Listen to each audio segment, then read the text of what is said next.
From the very beginning of his story, he was an ordinary school librarian, but one day he died due to a fire at school, although his story did not end there, because he managed to be reborn in a new world. In this position, he already had more opportunities than a simple high school librarian. He felt he could do whatever he wanted simply because he called himself the most popular professor in college. Although not everyone thought of him that way, especially the students he pestered, they always felt that Lu Xun was the most capable teacher. This new world was similar to the world described in the most popular novels. In this world, what was important was the power that he thought he possessed in full measure. He always thought that he would become like the hero of novels, become a scoundrel, and thus conquer the whole world, and his name was Zhang Huang. But he soon realized how wrong he was, because it was clear that everything would be different. Anyone who knew his name immediately abandoned him because they considered him a scoundrel and a liar, as well as the worst in terms of coolness. Zhang always thought that working in a library was the worst thing that could happen, but he never thought that he would one day become such a loser. He was a teacher, but unfortunately there was not a single student in his class, because no one wanted to come to a loser. This guy is just unbearable, and in the end he became such a loser that the students felt sorry for him, but still did not go to him. And if there are no students, then everyone hates him. Such were the rules, and in the end, Zhang could not stand it, and began to drink a lot, which affected him even worse. He understood that if he didn't find students today, he would literally be thrown out of here, when suddenly his thoughts were interrupted by a girl. Someone quietly entered his classroom and asked quietly, "Is this teacher Lu Xun's classroom?" Hearing this, Zhang immediately thought that he had finally gotten lucky, and apparently he had finally met a new student, and this time he was confident that he would succeed. So, having collected his thoughts, he carefully turned around and asked the girl in response if she wanted to become his student. She didn't hesitate, and immediately said yes. According to her, she heard that Lu Xun was the strictest and most famous teacher at Hongting University. In response to these words, Zhang told her that she was actually confused, as he thought that choosing a mentor was like choosing shoes, where only the size mattered, and if it didn't fit, nothing could be done. But he still believed that there are some teachers who may not be so famous, but if they are ideal, then the progress from their teaching will be noticeable. At first she was a little upset to hear this, but then she told him that in fact her brother had told her the same thing, but her problem was that she just didn't know which teacher would be right for her. Zhang continued to talk, and got to the point that a teacher is someone who teaches and explains, and he, as one of Hongting's oldest teachers, could no longer watch students stray from the true path without even knowing it. But today the girl was lucky because Zhang was willing to recommend a teacher to her based on her skills. It took her a while to collect her thoughts, after which she began to show everything she was capable of. Zhang, looking at this, thought that he actually couldn't see anything from such a distance. But it didn't matter that much, because it was time to show off a little to attract the girl even more. And when she finally finished showing everything she was capable of, Zhang put on a smart face and said that, from his observations, she had a well-developed base, and therefore he believed that she had excellent prospects. He also added that she had quite a rare talent, and so it was obvious to him that she had trained a lot before this, and as proof, he said that she has amazing footwork. Every movement is like a tiger's jump, and her support is trained and you can be completely confident in it. And this is the most important thing, because trained legs are the key to success. But the girl didn't quite agree with him, because if you believe her words, her leg was injured, and the doctor gave her a diagnosis that meant that she had no chance of full rehabilitation, which Zhang clearly didn't expect to hear. He tried to turn the situation around and said that the fact that he couldn't see the obvious only proved once again that she had a clear advantage, despite her leg injury. The girl listened to his praise for a long time, but at some point she wanted to know what advantage he was talking about. In response, Zhang stood up and said that the most important thing is that she has hope, which made the girl very happy, because she didn't even suspect that her legs still had a chance. However, Zhang immediately told her that in the entire university, there were only 3 teachers, including him, who could help her, and the other 2, as far as he knew, had long since stopped accepting students. The girl was very upset when she heard this, but she still had hope that Zhang was recruiting disciples, but he told her that he was not interested in fame and fortune. She immediately fell to her knees and began to say that she knew perfectly well that he had strong moral principles, but she still asked him to take her as a student. She was immediately ready to promise him that she would not shirk and would never disgrace his honor. Zhang was so happy to hear this that he decided not to waste time and immediately went down to her and offered to sign a contract, which was quite unexpected for the girl, because it seemed to her that she would beg him for a long time. But everything happened much faster, and Zhang had already taken blood from her finger to make a contract. Although she still had several questions spinning around in her head, she was confused by the fact that the man didn't think for a second, and it seemed to her that he had prepared the contract knife in advance anyway. It was time to introduce herself, and according to the girl, her name was Wang Yin. As soon as Zhang heard her name, he immediately took her out of the house and told her to come back tomorrow, and under no circumstances asked her to forget that she had a lesson tomorrow. Zhang was so happy that he had finally found a student, and now he didn't have to worry about being expelled, and at this stage, he felt like this was also a kind of success. Now he thought he could relax because now that he had one worry left, he could finally take care of his student. But suddenly his thoughts were interrupted when his head began to spin violently, after which he seemed to fall into the ground and began to fall into an endless abyss. After some time he woke up and realized that he had lost consciousness. But now he was more interested in what was happening. When he came to his senses, he realized that he was right in front of the entrance to the library of the Heavenly Path. The first thought that came to Zhang's mind was that he had died again, although it seemed to him that this was simply impossible. On the other hand, he suspected that perhaps this was some kind of punishment for him, since he had spent his entire life in the library, and now he was back there again. In any case, he decided that he needed to go there, because it seemed to him that things couldn't get any worse. His first impression of this library was quite good. He immediately noted to himself that this library was much more luxurious than the one in which he had worked for a long time. Besides, there were a lot of books here, and his old library was usually donated by old people, so it was not so rich. But he still didn't understand why he needed this stack of books at all, and how they would help him win the battle. Although Zhang always believed that until you check, you will never know for sure, so he decided to open several books. He suggested that these might actually be first-class wrestling textbooks. But when he reached out to pick up one of these books, his hand literally went through the wall, and he realized that everything around him was immaterial. Zhang was angry because he was being bullied again, and all these books were fake. You can't even pick them up and read them.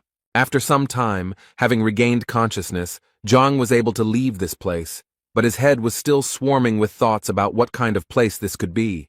The only thing he was finally convinced of was that the library was a completely inappropriate place and a waste of time.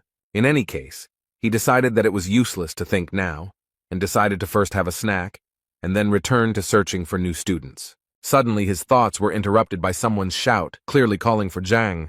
One of the teachers at the academy called Zhang and reminded him that today students choose their own teachers and that quite a few new guys had joined him, which apparently could not be said about Zhang. This man humiliated Zhang in front of everyone, so he had to respond and say that there was really no need to brag to him, and besides, it was none of his business. But this man did not stop mocking, and at some point even started shouting that this was teacher Zhang, the only one of all the university teachers who received 0 points in the teacher rating. It was very awkward because the students started to look at this person with disdain. 0 points in the rating, it is really very little. Zhang had no intention of standing and talking to them, or even responding to them, so after they finished talking, he made it clear to them that it was time for him to leave. But apparently the second teacher didn't want to let him go just like that, and so he decided to remind Zhang that he was not a respected teacher. Zhang responded to this by saying that he didn't really care because he was famous, and even the red-haired teacher's newbies knew him.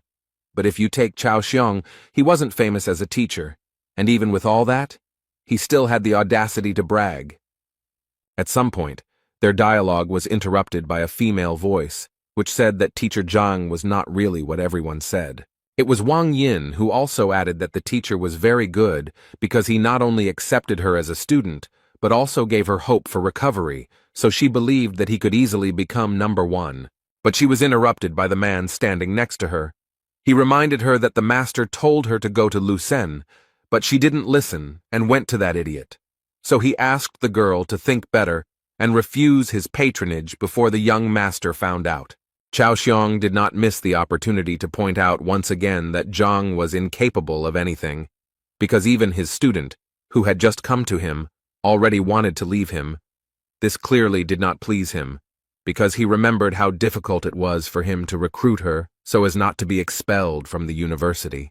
This man, who was sitting next to Wang Yin, came over with a girl and told Zhang that she wanted to leave his class. Zhang did not hesitate to remind the girl that there were too many students who wanted to become his disciples, and so he asked her to think again before making a final decision. And while Wang Yin was thinking, Zhang also turned to the girl's brother to tell him that students who left their teachers had quite a bad reputation, and besides, no teacher would want to take her, so he also asked him to think again whether it was worth leaving Zhang's class. But before the man could answer, Zhang literally pressed him down and began to say that there was nothing to worry about, because he noticed that Wang Yin was very capable, and therefore if he was allowed to train her, then she would achieve a lot together with him, although in his thoughts he was only thinking about how not to let the girl go, because then he would be kicked out. At this point, Cao Xiong decided to intervene and say that if Wang Yin could get out from under Zhang's protection, he would gladly take the girl to himself. Zhang immediately turned around and told him that it was impossible to poach students in broad daylight, and therefore he would be forced to report to the administration, in response to which Cao Xiong suggested that they simply fight and thus arrange an open day. The university charter clearly stipulated such an option. This was an unexpected offer, because Zhang knew that although Cao Xiong had a bad character, he was a much better fighter and teacher, and he would definitely lose here. But on the other hand, if he refused, Wang Yin would definitely abandon him. So he decided that he had to at least try to do this. Otherwise, he would definitely not gather disciples. So he agreed to this proposal. A few minutes later, on the training ground, Cao Xiong introduced the students to the rules of the university. They showed each other students, and then talked about their mistakes and shortcomings, and the one who showed the student the most effective way to progress becomes the winner. The first one will be the young lady Wang Yin, who will first have to demonstrate a series of strikes to them. Wang Yin dealt quite a strong blow, and during this time tried to show her best side. After this blow, Cao Xiong noticed that the girl had a well-developed upper body, but he still felt that her legs were clearly not working, and from what he saw, she clearly had a leg injury. Although Zhang didn't show it, he was shocked that Cao Xiong noticed it right away. By doing this, he once again proved that he was much better than Zhang. After the first series of blows, Cao Xiong walked up to the girl and whispered in her ear that he would tell her what could be done with the leg. While he was telling all this to Wang Yin, Zhang tried to understand what they were talking about. He clearly didn't hear what they were talking about. Cao Xiong advised Wang Yin to imagine that her foot was rooted into the ground, and now she would try to do as Cao Xiong advised her. And as soon as she did this, she immediately noticed that the support in the form of a root clearly helps her accumulate more strength in her hands. Thus, following Cao Xiong's advice, she was able to release almost all of her energy and deliver a strike that was a full 10 units stronger locally. This clearly surprised the other guys, who didn't expect that in 1 minute her striking power would increase by 10 units, but Cao Xiong's disciples weren't surprised by this, because they already knew very well that teacher Cao Xiong was very perceptive and attentive. At this point, Master Cao's instructions were finished, and Master Zhang now entered the battle to give advice to disciple Cao. Zhang immediately stopped Cao's disciple, not allowing him to show what he was capable of. The whole point was that he felt that all this was unfair. He meant that if he lost, he would have to hand over Wang Yin to Cao Xiong, but they hadn't discussed what would happen if he won, so he felt like he was at a disadvantage. Cao Xiong was not at a loss and declared that if Zhang defeated him, Yang would become his disciple. Cao was not at all worried about losing such a disciple because he was sure that Zhang would not be able to defeat him. Apparently, that's how it will be, because as soon as Zhang saw Yang's technique, he knew it was all over, because he didn't even recognize his fighting style, and therefore didn't understand how, in his situation, he could even correct the guy's shortcomings. At that moment, Jan thought that he needed to give it his all, because the last thing he wanted was to be a student of the teacher at the bottom of the list. However, Zhang wasn't going to give up so easily, so he tried to find fault with this guy. Suddenly, his thoughts were interrupted as if he had been hit on the head with a hammer. Zhang was transported back to that huge library. He honestly didn't understand why he was here again, until the inscription "Heavenly Path of Deficiency" appeared in front of him, although this phrase was a mystery to him. A few seconds later, he noticed a book fly off one of the shelves and towards him. He managed to catch her, and it was a big surprise to him that she turned out to be material and he could support her in his arms, because last time this clearly did not happen. The title of this book was quite unusual. It was called Yan Li, just like the name of the guy Jang was currently looking at and trying to find fault with. From the very beginning, the book said that Yang Li was the youngest of the Yuncheng Li family, and it also said that his fighting style was White Lotus, but most importantly, it pointed out his shortcomings, among which were too many unnecessary strikes. This was only the first drawback, so Zhang did not stop and continued to read this book carefully, and at some point, he reached the 12th drawback, which was that his left hand was much more developed, but Yang used his right more often, so the strikes lost their potential. After reading all this information, he finally returned to the training ground, where Yan was able to land 62 punches on the first try. At this time, Zhang finally realized that the library of the Heavenly Path was created specifically to identify and record all the shortcomings. Considering the information he can get, it's a pretty good gift for him to start his new life with. And now Zhang is absolutely ready to finally show everyone around him his true strength. He started by saying that Yang had 12 faults, which made Chao Xiong laugh. The rest of the guys also started laughing, because each of them understood that Yang was using the White Lotus style, which was known to everyone for its power, meaning that it was incredibly difficult to see any flaws in such a fighter, especially in such quantities. He was angry that they didn't want to believe his words, so he said he didn't want to continue competing. After that, he turned to Wang Yin and told her that they were leaving because such bets were simply unacceptable. He was immediately stopped by Chao Xiong, who assured the man that they all trusted Mr. Zhang, so they all wanted to hear his advice. Zhang knew that Chao was only doing this to laugh again, but this time it would be different, and Zhang knew it, so the smile never left his face. The first thing he asked Jan to do was to punch with his left hand instead of his right. This clearly surprised the guy, and the other students started laughing even more because he simply asked the guy to change his hand. Was that really his wise advice? Chao Xiong simply asked Yang to do what Zhang asked, and at that moment he thought that he knew Yang's ability very well, and was therefore confident that his left punch would not reach even 30 units. Jan struck with his left hand, and without expecting it, delivered a blow that was almost twice as strong as the previous one. Cao opened his mouth and froze like a statue in surprise at what he saw. As a result, Yan got the number 123, and this greatly surprised all the children and teachers, including because even teacher Lu Sen had not achieved such a result. Yan himself could not believe that he was capable of delivering such a powerful blow. Zhang was very glad that his advice had worked after all, and now he was once again convinced that the library of the Heavenly Path was given to him for a reason. After thinking these thoughts, he turned to teacher Cao to inform him that his result was only 20%, but Zhang's advice helped Yang double his strength. This made him say through his pain that Yan Li was now Zhang's disciple, no matter how sad it was for him to say it. At this point, he decided to end his speech and ordered the rest of the students to leave. He thought he was lucky just this once, but he assured himself that he would find a way to get revenge on Zhang. Zhang, meanwhile, threw his stone to Yan so that he would hurry up and check his identity on his stone. At that moment, Yang thought that things couldn't possibly get any worse, and that the other teachers probably wouldn't accept him if he ran away. So despite his disappointment, he bit his finger and signed the contract with Zhang. A few hours later, rumors spread throughout the academy that teacher Cao Xiong had recently competed with teacher Zhang, who was at the bottom of the rankings. At first, it was a source of laughter, but then the laughter turned to surprise when they heard that Zhang had won because he had been able to give advice to Yang, who had doubled his attack. Hearing something like this, the girl became interested and immediately wanted to know how someone could do something that even teacher Lu Sen couldn't do. Her friend believed that it was not just luck, because it increased the impact by 100%. In any case, the girl didn't believe it, and her main reason for coming to this university was because she wanted to get to teacher Lu Sen, and so she didn't understand how they even dared to say that some loser from the bottom of the list was superior to Lu Sen. So she decided to go and teach him a lesson, and Zhang thought that when he saw someone's skills, the library in his head would automatically generate a book with flaws, and now that he had such strength, He was confident that he could become stronger.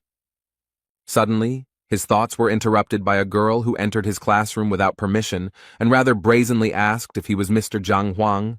When she came in, he was slightly dozing, so her words woke him up, and he wanted to know what was going on and why she was here. The girl immediately started talking about how she came here because she found out that he was able to increase Ian's punching power by 100%, but she didn't believe it and wanted him to prove it and give her some advice so that she could also double her strength. Zhang, without thinking twice, refused her, which angered the girl because she thought that he was not busy with anything at the moment. He told her that he was currently recruiting students and not just helping little rude girls. These words clearly angered her, and she wanted to know what he wanted from her then. Zhang thought it was obvious and said directly that he had one condition for her to become his disciple. She thought that in this way he was deceiving the students again, and it seemed so low to her that she thought that she would first become his student, and after she revealed herself, she would break the contract with him and transfer to Lu Sen's group. So she agreed with this idea, but immediately told him that if she found out that he was deceiving the students, she would tell everyone about it. Her friends followed their dialogue closely and could not believe that the girl really wanted to become his student, and it seemed to them that it was very terrible. So they immediately got together and ran to tell her family about it. Zhang suddenly said that he had changed his mind and now did not want to take her as a student because she was terribly impatient, and he preferred attentive students. Inside, this made the girl even more angry, and she wanted to expose him more than anything, so she put on a sweet face and asked him not to be angry because she said she sincerely wanted to become his disciple, so she asked him to accept her again. He told her that if she wanted to become his student, she would have to clean the place so that not a speck of dust remained, and also asked her not to forget about the toilet outside, thereby assuring her that he would test her patience, and if he was satisfied, then she would study with him. The girl's whole appearance showed that this was clearly too much, but Zhang didn't give in to her, and said that if it was so difficult for her, then she could always turn around and leave, but in his mind, he thought that she clearly couldn't play such games with him. And apparently he was right, because at that very second the girl suddenly changed her mind and took the broom, while assuring Zhang that she would do everything. She started cleaning with the thought that she had never had to back down before, and this time she was ready to do it. She would just wait for the moment and take revenge on him for everything. After some time, she was finally able to clean up as Zhang told her. But that was not all. He also wanted her to confirm her identity, so that he could be sure that she was indeed his student. She happily took his stone, and said that she was actually already looking forward to all his instructions, although she was mentally thinking about how to restrain herself from tearing his head off. After she did everything Zhang asked, he finally told her that he needed to look at her strike first to see what level she was at. The girl was clearly surprised that it took him only one blow, because she didn't understand what could be seen in one blow. While the girl was delivering that very blow, Zhang was already in the library of the Heavenly Path to read a book about that girl. He found it quite quickly, and within a few seconds it was already in his hands. The girl was the daughter of the Lord of Bayun City. She had the highest level of mastery of the basics. Her fighting style was white jade kung fu, and yet she had as many as 27 shortcomings. Given such a number of mistakes, Zhang immediately thought that there was nothing special about the girl, until he saw that with so many mistakes, she was dialing the number 123. Zhang was the first to praise her, and so he said that her strength was worthy of a lord's daughter. The girl was happy to hear this, but she was still eager to hear his analysis and see what mistakes he might have noticed. Meanwhile, she held the crystal in her hand that she had been recording their conversation with, and thought that if he screwed up, she would show it to everyone and watch him make excuses. But the girl had to change her mind when Zhang told her that she was sick, although she immediately began to deny it and became embarrassed. He in turn assured her that he was not scolding her, but simply saying that she was physically ill. The girl continued to deny this and responded by telling him that he didn't know what he was talking about. But he paid no attention to her words and continued to talk about how often she felt pain, especially during the full moon, when the body and mind are especially irritated. And one more thing, he also knew that no matter whether she trained or not, she was still always irritable. All this made an impression on the girl, because he literally told her everything she felt, but she did not tell anyone about it.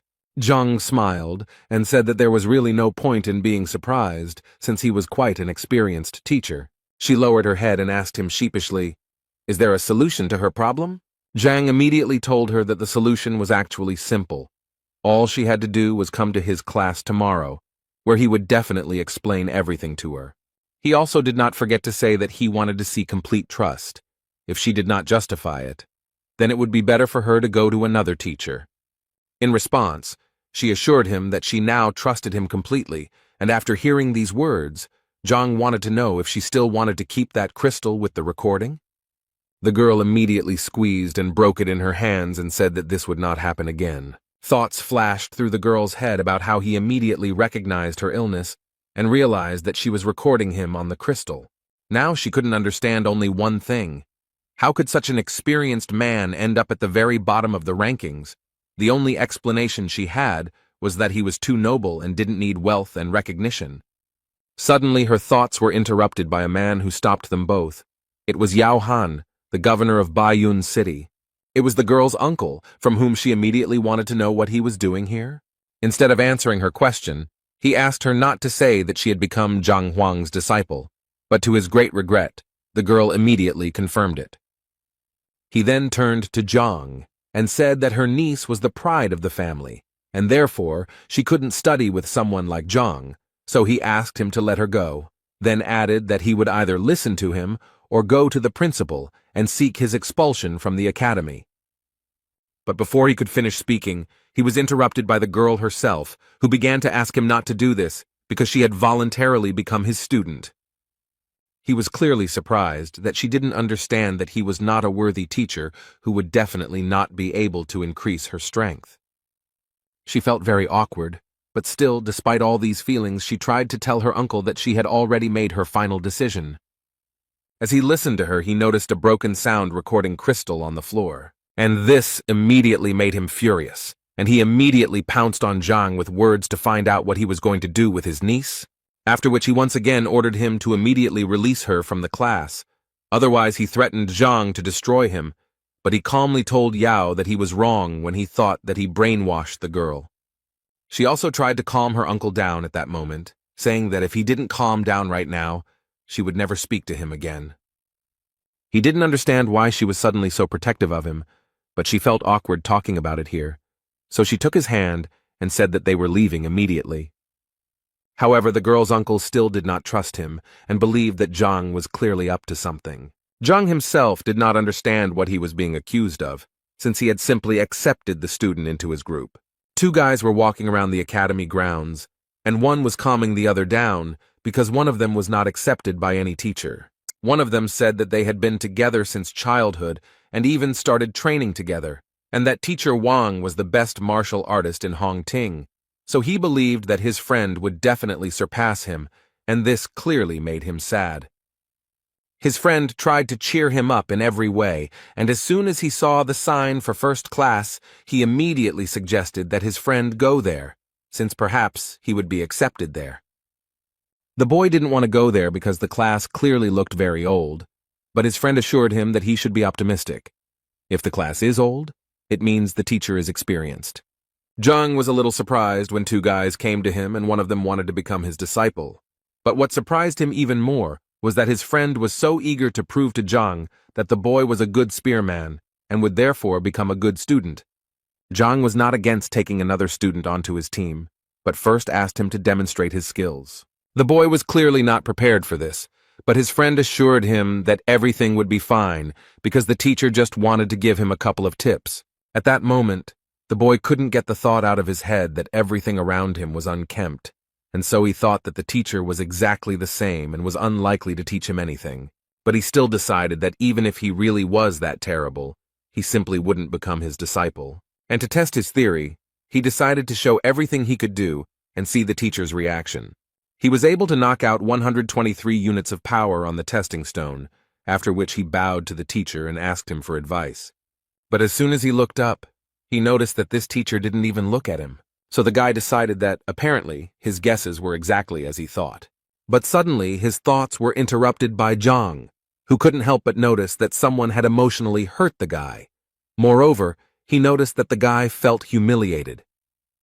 The guy clearly didn't expect to hear this, so much so that he even casually mentioned that he secretly loved one girl, but nothing worked out between them.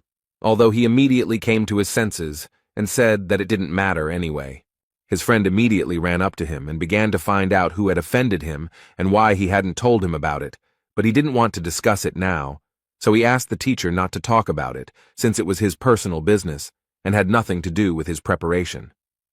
But Zhang clearly didn't think so, and then added that his punch was fierce and purposeful, and that it spoke volumes about his personality.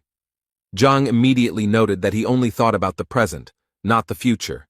The most important thing, though, is that this injury made him indecisive and he became very afraid of failure, and because of this his punch became much weaker.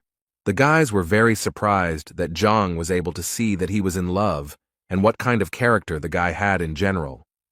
But Zhang immediately told them that in fact there was nothing surprising about it, because a fighter's blow directly depends on his emotional state, and if it is unstable, then the blow will be exactly the same, and in his case it was clear at first glance that love was to blame. The boys stood there with their mouths open in surprise, as they saw how quickly Zhang had found his true problem. Even Weapon Master Wang hadn't noticed it. Zhang broke their shock to give the guy some advice, telling him that in order to earn respect in a relationship, he had to be strong, and asking him to think about how he looked to others if he didn't respect himself. Now he asked him to understand himself, let go of his grievances and learn from his mistakes, so he should become much stronger. And now, hearing this, Zhang asked the guy to hit him again and see what he was really capable of. The only thoughts in his head were that he shouldn't insult himself, and all he needed was to believe in himself. It was with these thoughts that he struck the stone being evaluated. And what was his friend's surprise when the force of the guy's blow increased almost twofold and amounted to as much as 200 units. After that, the guy realized that his teacher must be Zhang, so without thinking twice, he knelt down in front of him and began to ask him about it, and Zhang himself was not against helping the young guy, so the first thing he asked him to do was to verify his identity on the stone. This guy's friend was a little jealous because the thought immediately occurred to him that if he knew this teacher was so cool, he would have gone to him too. But another question confused him. If there had always been such a great teacher in Hongting, then why had he never heard of him? So he decided to ask the teacher his name, and when he introduced himself, the boys realized that it was the name of the worst teacher in the academy. Zhang confirmed the boys' guesses on this matter with a smile and said that he really was that terrible teacher. They hoped until the end that the man would deny this information, but not only did he not do so, but he also confirmed this information with a smile. His new student clearly didn't understand why the teacher was so self-critical.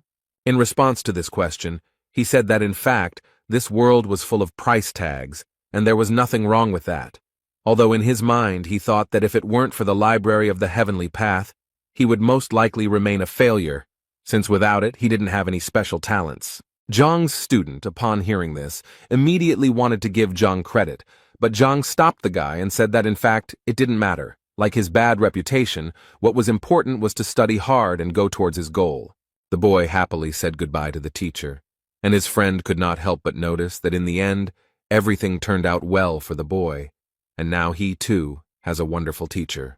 Zhang also smiled happily because he realized that today was also a holiday for him, since he had 4 new students. Moreover, for the first time in his career, his license plate has expired, which he will have to get from the logistics building if he wants to continue recruiting new students. As soon as the man entered the building, he immediately noticed that it was completely deserted, but his opinion changed dramatically when he heard voices informing him that their first teacher, Zhang Huang, had appeared before them.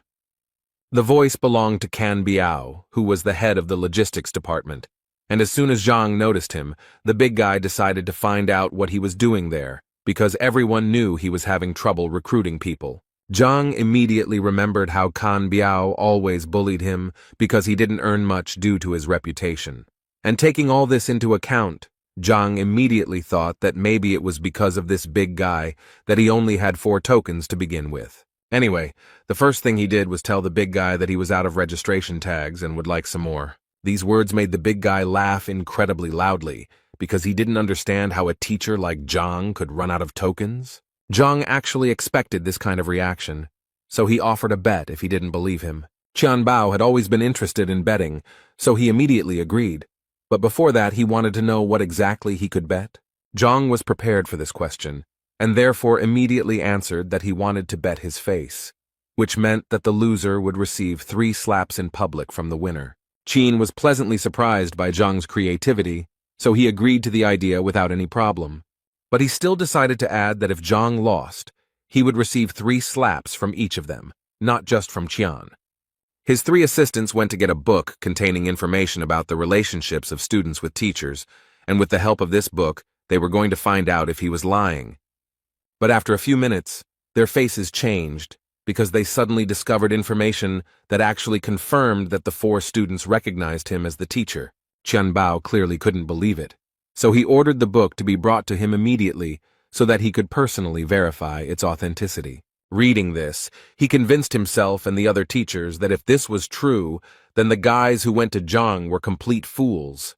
But when he started reading the detailed description of each of the disciples, a smile appeared on his face because he noticed that Wang Yin had a leg injury, and it seemed to him that all the others would have the same thing.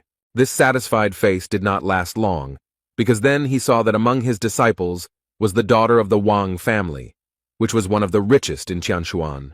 But that was not all, because what happened next was even more fun.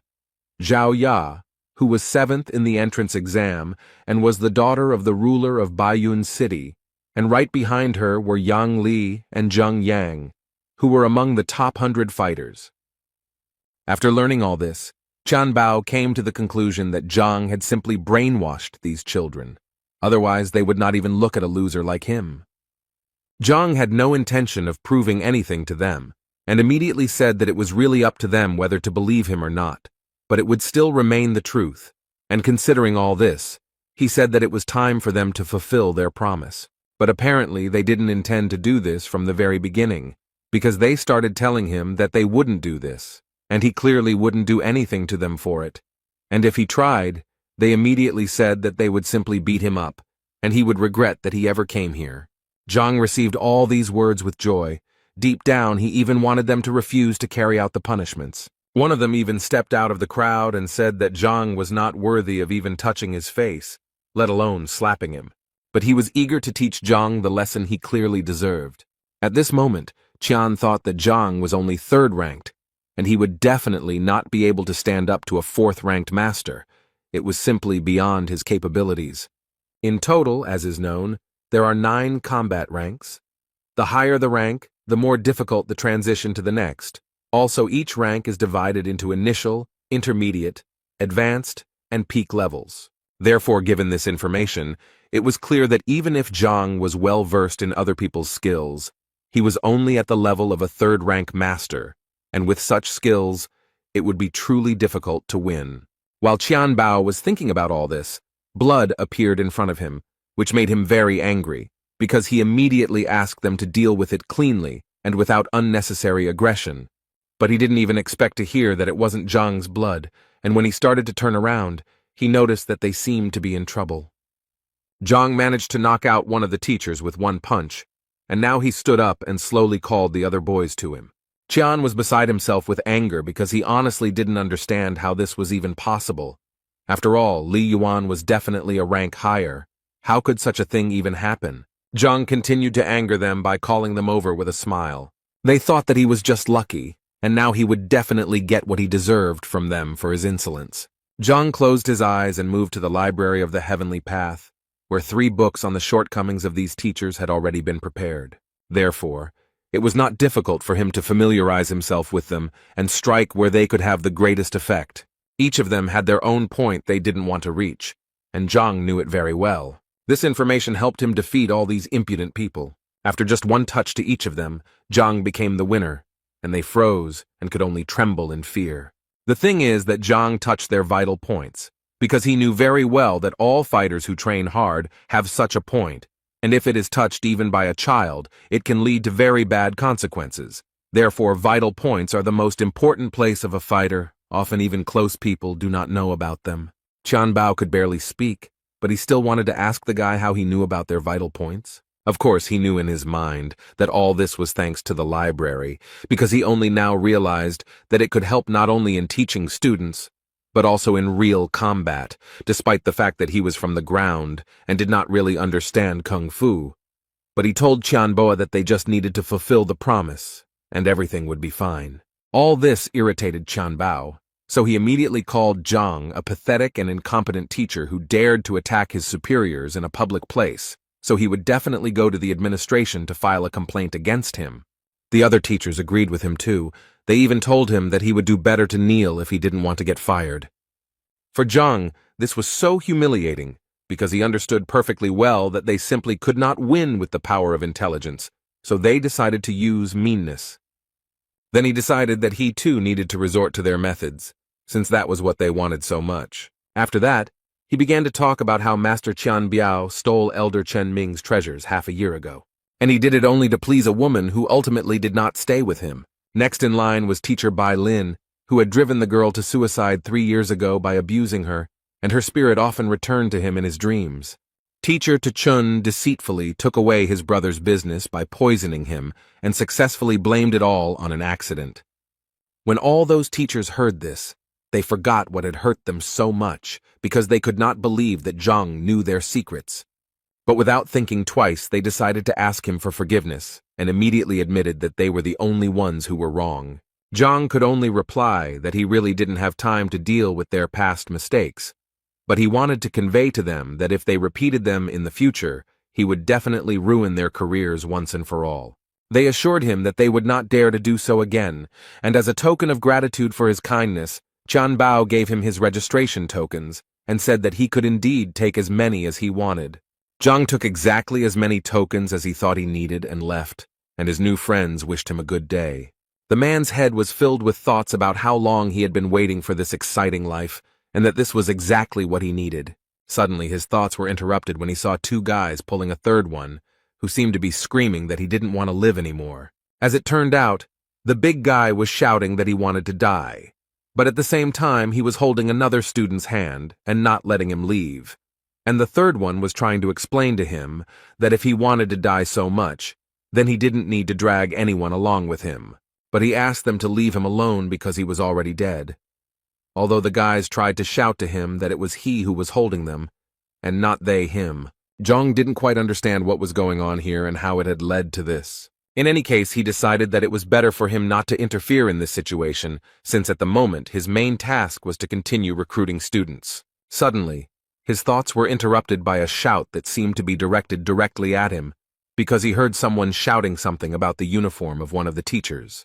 And a few seconds later, he noticed the same big guy clinging to his leg. He immediately turned around and saw the 2 students quickly running away, thanking Zhang along the way for helping them distract the big guy. Zhang tried to calmly ask this guy to let him go, but he refused and kept saying that he had already been rejected for patronage 10 times, and today was his last day of selection, so he just wanted to ask him to take pity on him and take him as a disciple. The man came down closer to him and said that if the boy wanted to become his student so much, then first he needed to show him everything he was capable of, and that hanging on his leg was useless. The big guy immediately agreed with Zhang and stood up, and a few seconds later, bricks magically appeared in his hands, with which he hit himself on the head and, apparently, thus demonstrated his abilities. However, Zhang still decided to ask him what this big guy was doing and why was he beating himself. Suddenly, the library decided to answer his question, which at one point activated and, as it turned out, it was an unusual form of kung fu, which was called Henglian, and, as it turned out, Yuan Dao, a random martial artist in the early stages of his second wind. The guy had 18 flaws, the first of which was the inactivated horned dragon blood. The second was a weak character and unstable training. In any case, surprisingly, he had quite a rich bloodline. But still, even in this case, he was not a capable guy.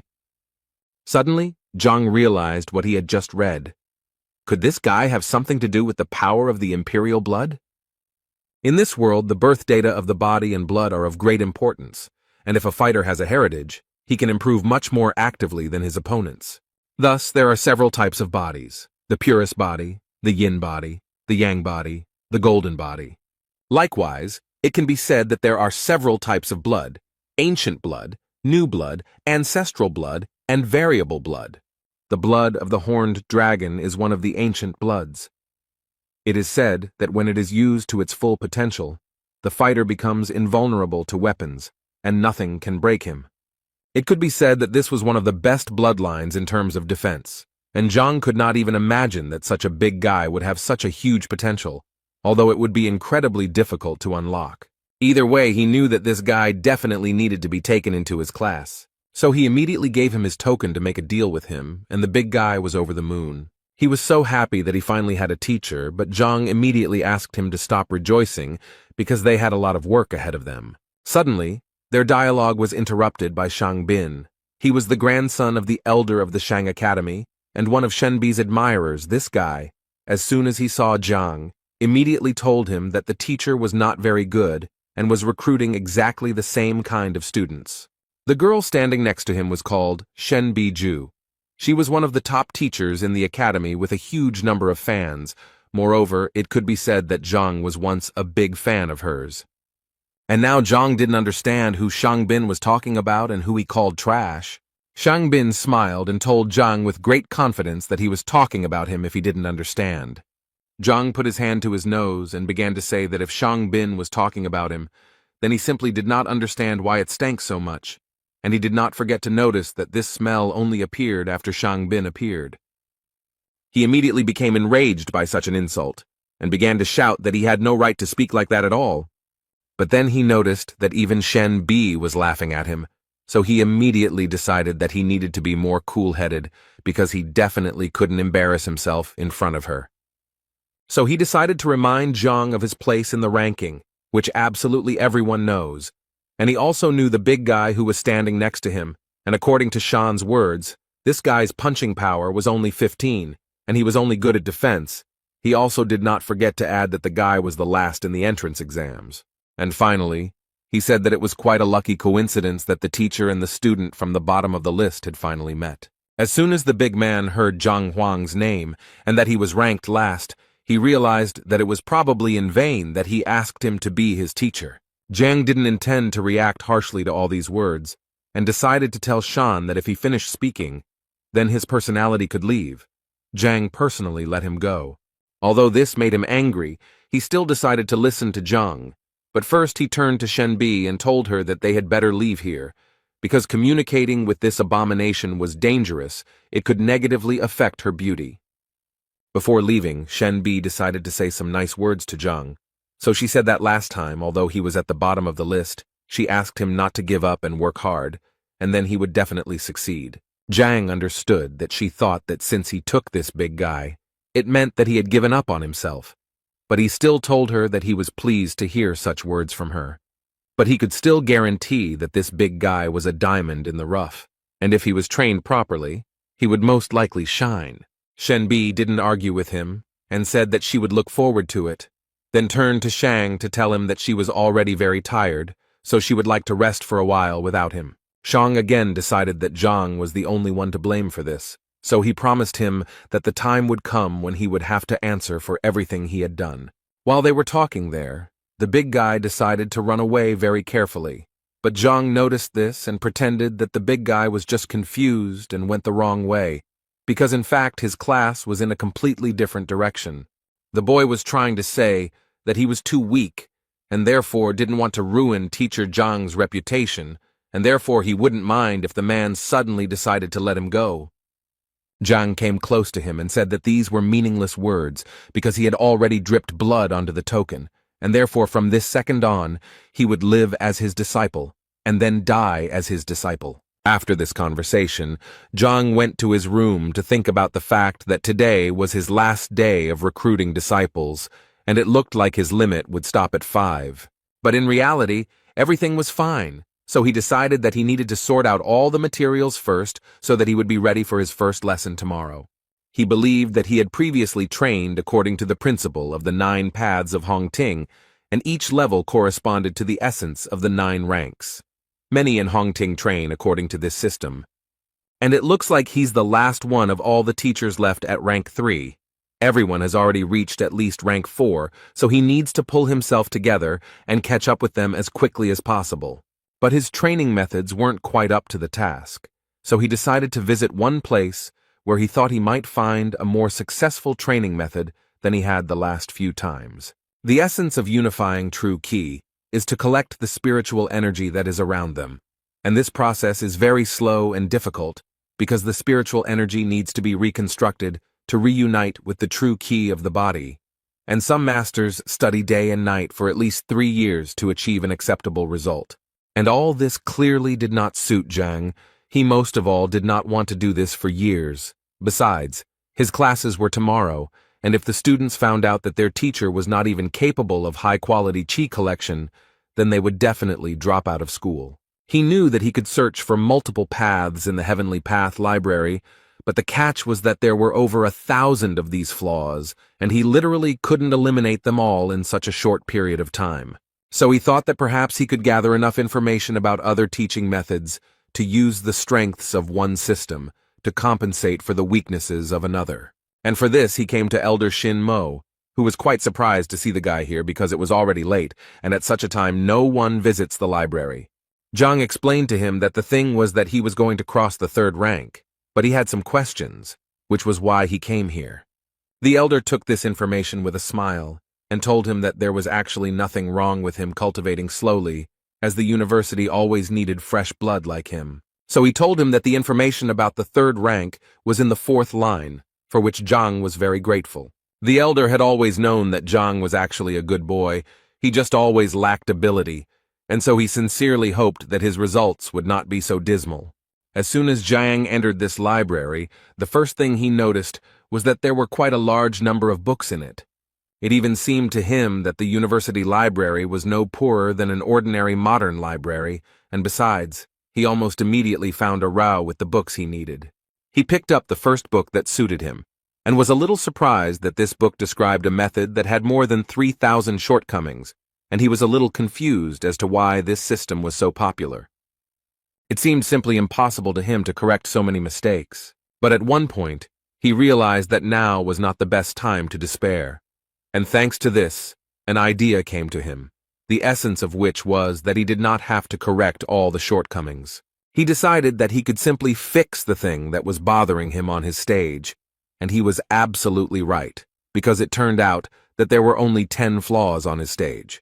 The only thing he regretted was that the library of the Heavenly Path only talked about errors and not about the methods of correction. But he did not despair because he understood that he could find the advantages of different methods that would cover the shortcomings of others, and by combining all the information, something new and more advanced could be obtained. This thought gave him the understanding that since he had come here, he had a great chance to gather information about the 4th and 5th ranks. He sat for quite a long time over the books until he had become familiar with everything he wanted. After quite a long time, Zhang walked out of the library with the thought that the information about the 4th and 5th ranks had been found, and now he knew that it was time to return to practice. The elder was surprised that Zhang was able to finish so quickly, and so decided to offer him a copy of one of the books to take with him, but Zhang assured him that his question was not really deep enough to warrant taking copies. After which, he thanked the elder for his kindness and left. The venerable Mo at that moment thought that it was in vain that he did not take a copy with him, because it seemed to him that Zhang would soon return to him again to reread that very book. That evening, Zhang, sitting in his room, thought about how he had finally managed to collect everything he needed with the help of the library of the Heavenly Path. And now the worst part had come. Now he had to put it all together, and the guy didn't even know how to do it. Suddenly his thoughts were interrupted when the library suddenly called him without his consent. He still didn't understand anything, and this continued until books suddenly started falling from the sky. And so it went on until one fine moment, a bright light suddenly appeared before Zhang's eyes, from which he had to hide, because it was simply impossible to look at it. After a while, this light finally went out, and in its place appeared a book, which fell right into Zhang's hands. As soon as he opened this book, he realized that in front of him were all his notes from the elder's library. Only they were structured and laid out on shelves. He immediately noticed that the contents of this book could not belong to any of the known teachings, since its information was completely new to the whole world. And the weirdest thing is that it still doesn't have a name, so the guy suggested that maybe he should choose this name. Zhang decided that since this was created by the Heavenly Path Library, it would be better to call it the Heavenly Path Technique. And as soon as he said it out loud, the title itself appeared on the book, which even scared the guy a little. After some time, he began to study this book and did it gradually, as the library of the Heavenly Path recommended to him. And at some point, his understanding and knowledge of this book reached its maximum. Zhang immediately realized that this was some kind of breakthrough, but he was surprised by the fact that it happened so quickly, because he knew that other people who had advanced to the rank of skin and bone purification fasted for a long time, constantly meditated, and all this in order to achieve even a small success. It only took him half a night to reach the 5th rank of Chi Vessel. He also couldn't help but notice that his training had increased the strength of his Chi, but he always felt that it required sacred or divine purification. But it seemed like the Heavenly Path Library had done all the work for him. He realized that apparently when he used Hongting's 9 paths, he had made too many mistakes, but now he seemed to have finally been able to gather the highest quality Qi. After such a breakthrough, he immediately became curious about whether he could use the Heavenly Breakthrough Library to learn a sacred or even divine purification method. There are 3 types of Qi energy: high, medium, and low, and accordingly, the higher its quality, the stronger the fighter. Zhang was confident that he was now using the highest quality Qi, and that this practice had improved his body and his energy. So taking all these points into account, he decided that he immediately needed to test what he was now capable of. The first thing he decided to do was to go to the measuring plate that his students were hitting. It seemed to him that it made sense to start with this. He gathered more energy in his hand and was about to deliver his first blow after meditating. And as soon as he struck this blow, the number 8 appeared in front of his face, followed by the word ding, which was roughly equivalent to a blow of 8,000 units. Zhang initially thought that this plate was simply defective, since according to the measuring stone, its strength was equal to that of a 6th-rank sage. In a way, he looked at his hands and thought that this was quite frightening to him. Moreover, he managed to reach the 5th rank in just one night, so he decided it was better to keep this news a secret. Suddenly, his thoughts were interrupted by a strange sound. Zhang thought that it was too late for guests, so he decided to check who had come to see him. When he saw this person, he immediately realized that whoever he was, this person was clearly heading towards his room. But more importantly, he did not notice Zhang. This unexpected guest at that moment thought that Zhang himself was to blame for what would happen, because he should not have taken everyone as a disciple. Zhang knew that if this man was sneaking up on his teacher in the middle of the night, he certainly wasn't bringing joy, so he decided to take off his teacher's uniform first for better camouflage. And just as he thought about it, the man turned around and shouted in his direction to find out who was hiding around the corner. Zhang knew very well that this man only came here to destroy him, so he decided to say that he had the same plan because he thought that it would clearly confuse him. And as soon as Zhang said that he was here to destroy the failed teacher, the unwanted guest calmed down and said that he would cover for him later. Zhang continued to play the role of a criminal, but before that he was surprised that this unwanted guest did not object, because it seemed to him that he himself would like to destroy him. After that, the man said that he was not actually here to destroy Teacher Zhang, but only to scare him a little. He was going to cut off his tender organ and thus prevent the reproduction of people like him, and all this because he was so unfair to his niece. For the first time in his life, Zhang did not regret going to training instead of going to bed, because if he had fallen asleep, the consequences would have been very dire. In any case, this strange man decided that it was time to end the conversation and get down to business, and Zhang decided to offer him to start first, because if he simply destroyed him, there would be no point in castrating him. The man at this moment thought that it was such an incredible coincidence that they both came that night to finish off Zhang, so while thinking about it, he suggested to his unexpected partner that they go on this mission together. First of all, the criminal asked him to focus on his energy in order to better feel his body and deliver the most powerful blow. Zhang was transported to the library of the Heavenly Path at this moment, because he realized that he had heard this man's voice before, and the book itself fell into his hands. This man's name was Yao Han, and he was a servant of the Baiyun house, a sixth-rank fighter who had opened the 8 chakra points. Zhang immediately understood that Yao was Zhao Yao's direct assistant, but he didn't understand what he had done, that this mercenary had come to destroy him. In any case, he decided to ignore the fact that he was already 6th in rank, and that he had beaten 12 dings on the evaluation stone, because if he didn't teach him a lesson, then he wouldn't be able to be called Zhang Huang.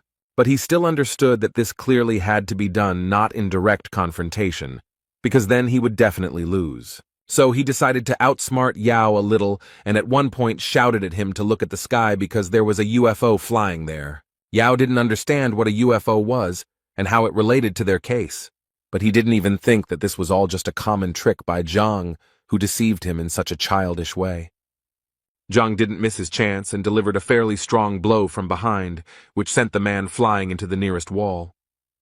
He thought that the 6th rank should be much stronger, but apparently the fact that he knows all of his opponent's weaknesses decides a lot in this regard. Yao didn't quite understand why the guy suddenly attacked him, because it seemed to him that they both wanted to take revenge on Zhang. But apparently Yao was very wrong when he decided that he had an ally in such a matter. After that, Zhang dealt several dozen blows to his opponent, and realized that in fact, all this was not as difficult as it might have seemed to him.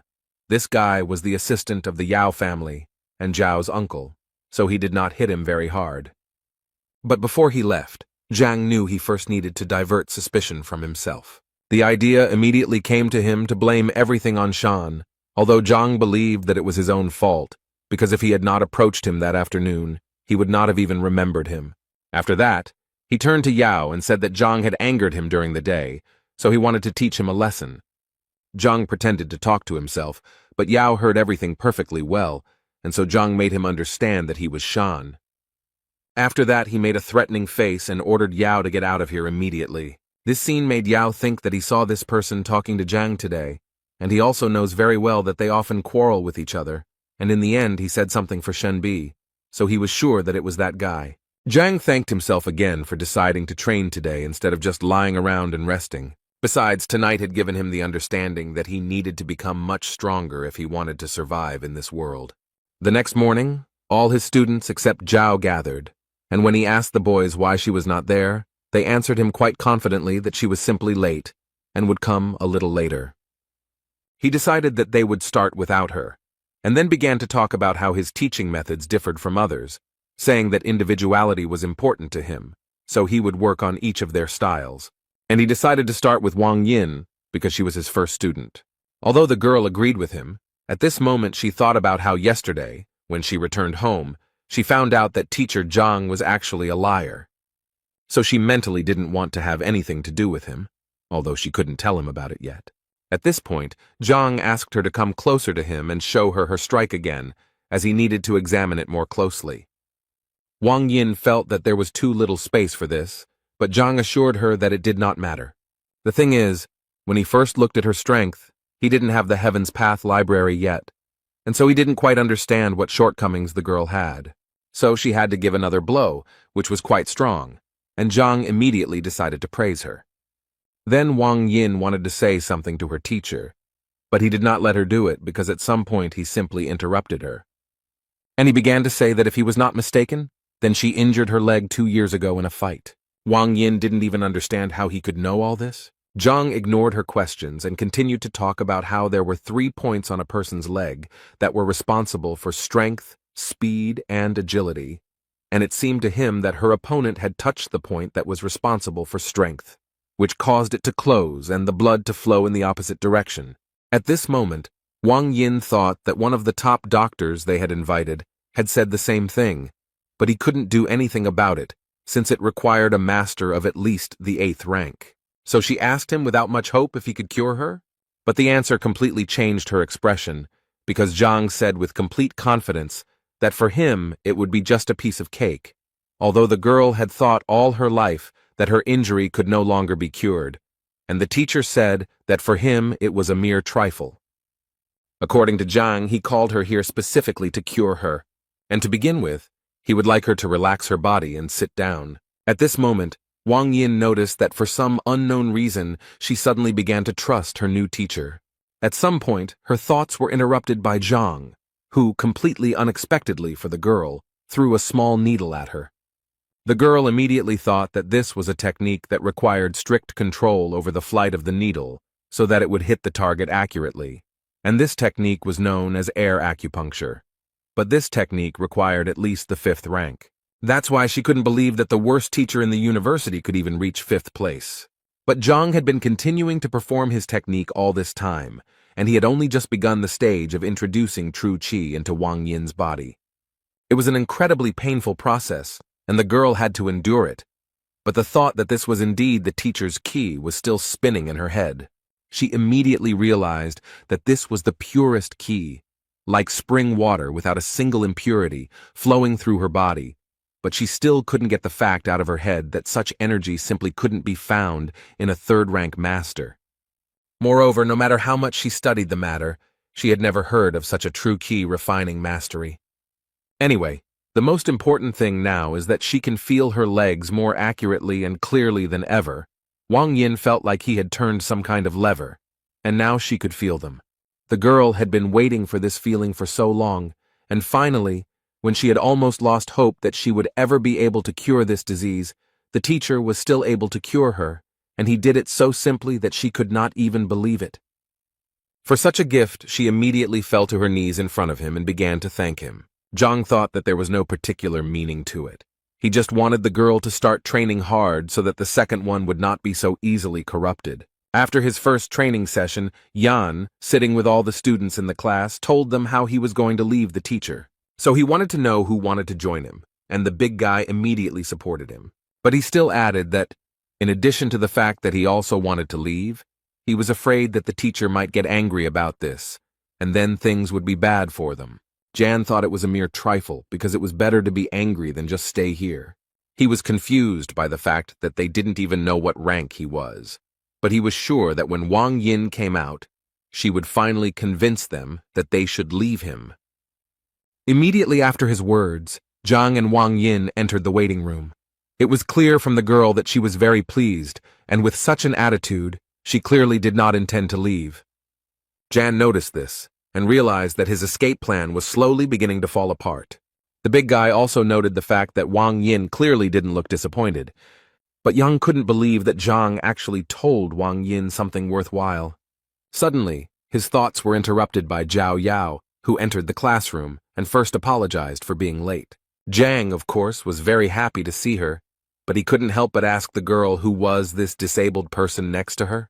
The girl did not expect such a formulation and was a little stunned when she heard the word disabled. But the man who was next to the girl did not tolerate this and immediately responded by calling Zhang a cripple because in fact his name was Yao Han and he was a servant of the Bayun house. He also added that he came here to check on Zhang and how he would handle this lesson. Zhao tried her best to calm him down, but it seemed to be quite difficult to do. Zhang, in turn, decided to add fuel to the fire and said that he actually needed absolute silence in the classroom in order to teach, and besides, he believed that it was not a public place where anyone could enter. Zhang gently hinted that he should leave here, which made Uncle Zhao even more angry, and so he immediately began to threaten Zhang, saying that he could slap him right now. The teacher did not argue with him and asked Zhao to deal with her relative herself. Zhao immediately sent Han out of the classroom and told him that he was disturbing her while she was studying. A few seconds later, the doors closed in front of the man, and he apparently would not be able to watch his niece's occupation. And when Zhao finally dealt with her uncle, Zhang decided to call Yang to him, because it was his turn. The guy happily agreed because he really wanted to see what his new teacher was capable of, and he also decided that if Zhang really was as bad as everyone said, then the guy would quit without hesitation.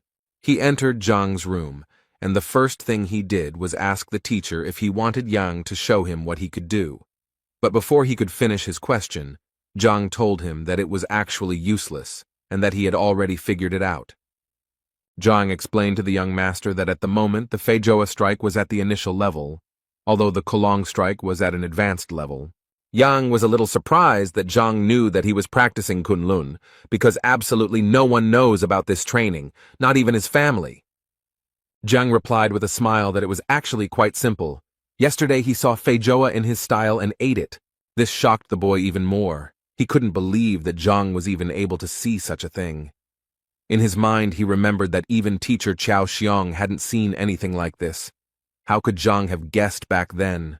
His thoughts were interrupted by Zhang, who assured the boy that every time he used the Kunlun strike, the pain in the boy's armpit increased and his shoulder began to itch.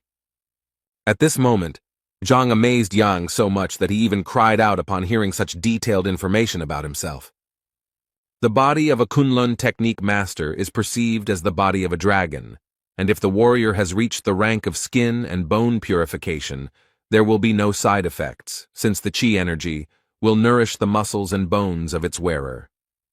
But according to Zhang, Yang is only at the second wind level now, and his body is still too weak, so the Kunlun is injuring him, and if he continues, the injury will become even worse. Yang was speechless, and clearly didn't know what he had said to his teacher. He simply remained silent, and waited for Zhang to continue. So the teacher kept saying that if he continued like this, his arm would atrophy, and it would be impossible to save it. Zhang also suspected that the boy was already at the stage where his sleep was disturbed, and at night the spasm was felt throughout his entire arm.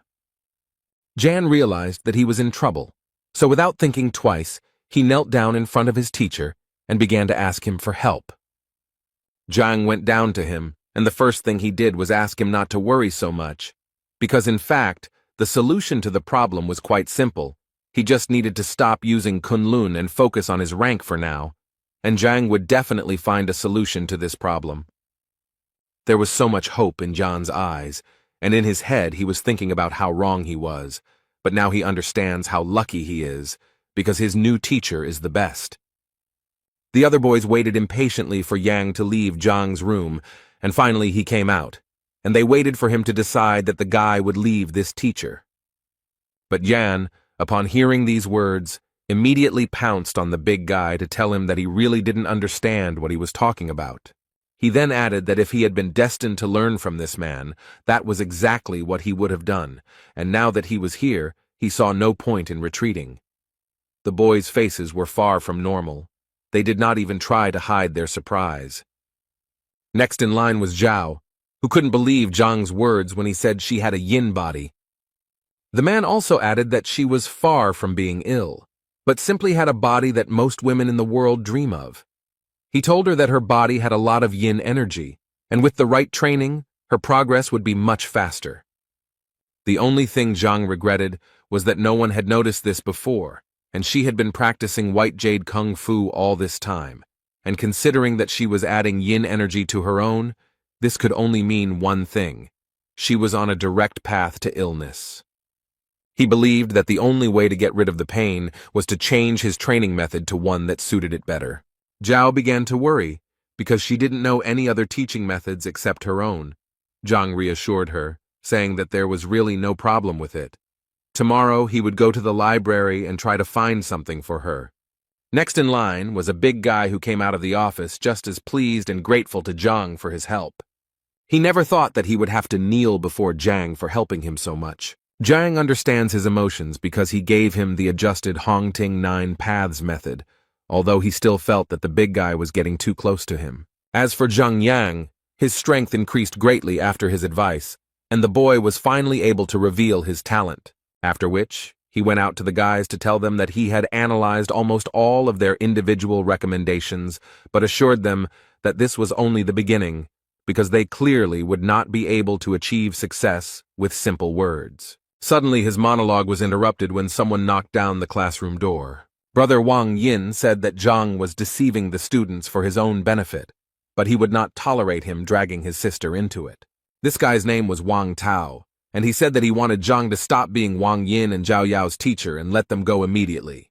Otherwise, he immediately warned him that he would not pay attention to his title as a teacher and that he would be to blame for his injuries, to which Zhang only replied that this guy was disrupting the lesson.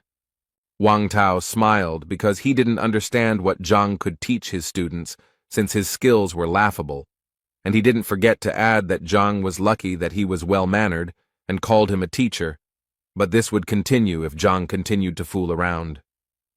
Zhang got tired of this and created a huge fire tiger, which scared Wang Tao quite a bit.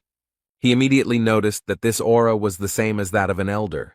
He didn't believe that a third-rank guy could be so strong, so he thought that it would be disgusting if they thought that he was afraid of such a weakling.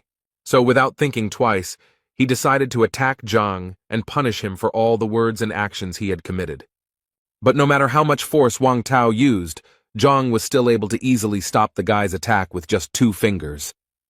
Wang Tao couldn't even imagine how this was even possible. How could a third-rank fighter stop his attack and so easily? He decided that it was just a coincidence, and nothing more, so he demanded that Zhang let go of the sword so that they could fight in a fair fight. Zhang didn't listen to him, but continued to just stand there and wait for Wang Tao to simply leave and not interfere with his lesson.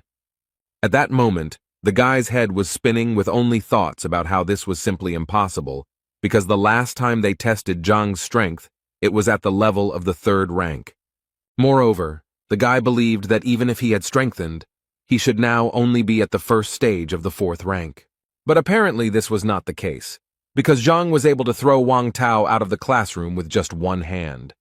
Uncle Zhao stood outside the door of this classroom and listened carefully to what was happening in the classroom, and at some point, he began to hear a very loud noise, and so it seemed to him that Wang Tao was finally going to teach Zhang a lesson.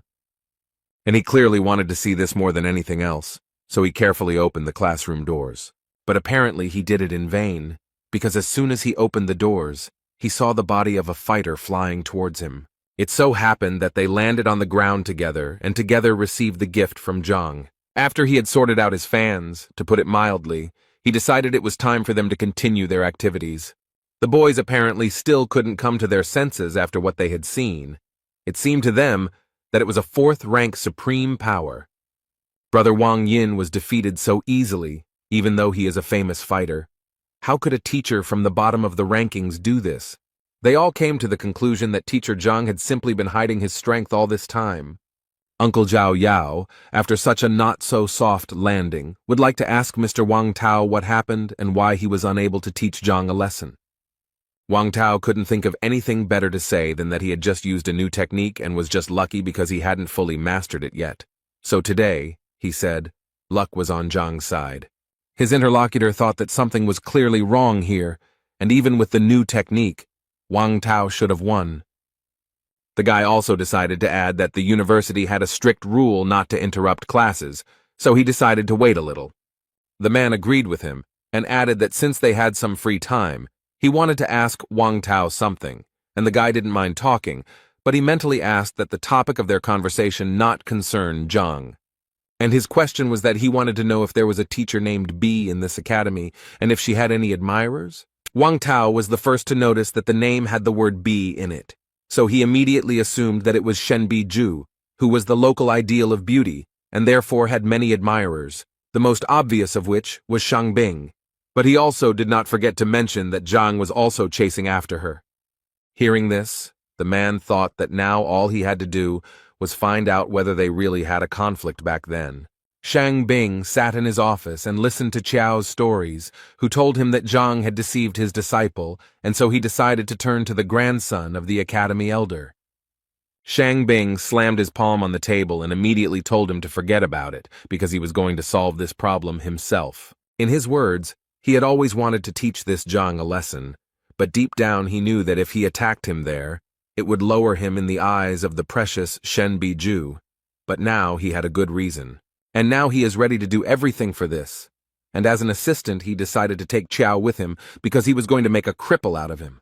When they arrived at Zhang's classroom, they saw Wang Tao standing there, and next to him was an unknown man. The first thing Shang Bing wanted to ask Wang Tao was why he was here and not training. Wang Tao decided that there was nothing to hide, so he told them that his sister had been tricked into going to see the teacher, and that he had come here to sort it out. Shang Bing was quite surprised that Zhang dared to lie even to Madame Wang, and now he was more than sure that this guy needed to be put in his place. Wang Tao also introduced Mrs. Zhao's family assistant, Yao Han, whose ward was also deceived. Shang Bing's face changed even more when he heard that Zhang had managed to deceive the Yao family as well. In that case, he decided that they needed to go together and teach this scoundrel a lesson for everything he had done. Meanwhile, Zhang told his students that the 9 paths system of Hongting, although basic, still had many shortcomings. This was the first time that the boys listened so attentively to someone's lecture, and all because they really found it very educational, because he could point out the shortcomings of even the most effective methods. Some of the boys even thought that even his father could not compare to Teacher Zhang in teaching. Suddenly he was interrupted again by the same people, but now Shang Bing was with them, taking Qiao with him. Zhang didn't understand what they were doing here, but he guessed that since they came here so happy, it meant that they clearly weren't going to praise him. Shang Bing spoke first, saying that he didn't expect Zhang to stoop to deceit, and he still couldn't believe that he had deceived Miss Wang Yin and Miss Zhao Yao. Zhang was tired of enduring all these senseless accusations and suspicions, so he immediately replied to Shang Bing that if he had any business with him, he would listen to him after class. But Shang Bing didn't seem to hear him and continued walking, only to say at one point that he wanted Zhang to let those disciples go right now, otherwise he would have to force him. Zhang didn't want to let anyone go, so he decided to first ask Shang Bin what he was going to do, since he felt that the respected Shang Bin didn't know that fighting between teachers was prohibited in Hongting. Shang Bing told him that the university rules were made to maintain order within these walls, but he was breaking them, so for his sake, Shang Bing would make an exception. Zhang knew that he was probably doing this because he was hurt by the words spoken to him yesterday, and so Zhang felt that Shen Biju would be angry when he found out about this. Shang Bin was surprised that he wanted to catch him doing this. In any case, he had already decided to teach him a lesson, so he didn't care about such nonsense. Uncle Zhao was shocked by what he saw, because he realized that this was the same Shang Bing, Shen Biju's admirer, and he was the one who had a conflict with Zhang yesterday. So after connecting all these facts, the man guessed that this was the person who hit him last night. Therefore, without thinking twice, he decided to take revenge on this scoundrel who attacked him from behind. Shang Bin clearly didn't understand what was going on and immediately asked Han to calm down, as he had no idea why he had just been hit. Han didn't understand why he was even asking him about this, as if he didn't understand that he deserved it. Shang Bin really didn't understand what was going on, but he still told Han that if he hit him again, he would hit him back. But before he could finish speaking, Khan immediately pounced on him and began to literally beat him for what he had to endure yesterday. Qiao and Wang Tao also didn't understand what was going on and why Han suddenly went berserk and started beating Shang Bin. Zhang stood aside at that moment and enjoyed the fact that his plan worked as it should have, and the fight began exactly when he needed it to. Wang Tao decided to stop Han so that he would finally tell what happened, to which the man suddenly decided to attack Shang Bin, but Han continued to break free from his hands. He said that he was not finished yet. Shang Bin's face was too swollen. It was obvious that he was in a lot of pain, but even in this state, he threatened to take revenge on Han for everything he had done to him. At one point in the argument, Zhang intervened and told them that if they had any disagreements, they could resolve them outside his classroom, and that they should leave his classroom immediately, or he would be forced to contact the education department. Shang Bing knew that his condition was too bad, and he really needed to leave because it would be embarrassing if anyone found out about it. He agreed to leave, but still did not forget to add that they would still get theirs, so he asked them not to rejoice. After the lesson ended, the children finally walked out of the classroom in a great mood, because they found today's lesson exciting. They especially liked the part with the teacher and the servant of the Yao family, and Teacher Zhang's strength was a real revelation to them. Zhao couldn't even imagine what could have happened to Uncle Han and why he wore a bandage, and it was quite difficult for the man to explain all of this to her. As soon as Wang Ying walked out of the classroom, her brother grabbed her hand and immediately ordered her to go home with him. She didn't quite understand why she needed to go anywhere if she was now living at the school, but he wasn't going to explain it to her because it wasn't up for discussion, so he repeated to her again that they were going home immediately. Meanwhile, Shang Bing was walking down the academy's corridor, almost screaming about how he was beaten for literally nothing. Qiao guessed that perhaps Zhang was in cahoots with Han. He agreed with him because Shang Bing hadn't actually done anything to be punished for, so he was sure that he had attacked him, because he wanted to teach Zhang a lesson. After which, he suddenly wanted to ask Qiao again if Zhang was really forcibly teaching Yang, because it was impossible to tell from the guy that he was sitting there forcibly. Chow once again assured Mr. Shangbing, having no doubt that it was true. Shangbing was happy to hear this, so since Chow was so confident, he suggested that he immediately apply for the will detector. He also asked Chow to remember to increase the penalty to the maximum, as he believed that this was the best way to put Zhang in his place. In the Wang family mansion, the girl was yelled at very loudly because her father thought that she didn't even understand what she had done. He wanted to hear her opinion about his teacher. He wanted to know if she knew that he was the worst teacher in the entire academy. The girl immediately tried to assure her father that teacher Zhang was not as bad as everyone thought, and that he was actually very talented. Her father didn't believe her, but the girl confirmed it with a smile. So he had to turn around and start yelling at her again, because he thought Zhang was only capable of raising trash like himself, and so his father didn't understand why she even thought he was fit to be her teacher. Moreover, he didn't even think that such problems could arise with her. He asked the girl again with all his anger if she knew what place her teacher occupied in the ranking. The elders of the family who were behind all this advised the girl to listen to the chief. They believed that he would definitely not say anything bad, and as an example, they decided to give her Wang Yang, who studied with Lu Sen.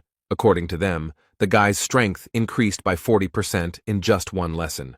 Wang Yin, overcoming her fear and embarrassment, decided to say that with teacher Zhang, her strength had increased by more than 100%, and he was also able to heal her legs. One of the elders refused to believe this, because he believed that if their most famous doctor, invited from distant lands, could not cure the girl, then this scoundrel would not be able to do the same. The other elder also laughed when he heard that she had increased her strength by 100%, and the healing of his legs captivated him even more, after which they asked her not to lie, if only to cover up for this liar. At some point, she decided to shut them up and started shouting about how they could even talk like that about teacher Zhang if they had never even seen him, and she had already firmly decided that she refused to leave his class.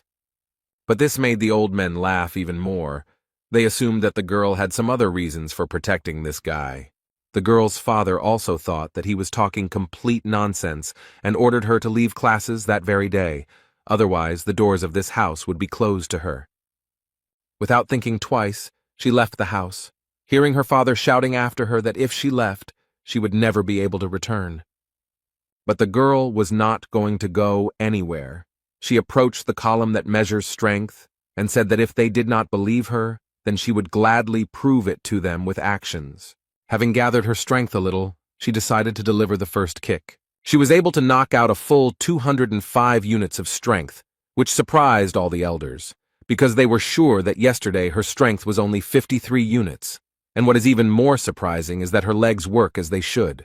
After which Wang Yin immediately added that if it weren't for teacher Zhang, she would never have been able to achieve such a result. The father couldn't believe his eyes. Could he really cure her legs? The girl confirmed this information, after which the man immediately wanted to know what teacher Zhang said in his lecture. The girl was ready to tell him about it without any problem, but she immediately stated that teacher Zhang was talking about deep things, and therefore she could not remember everything.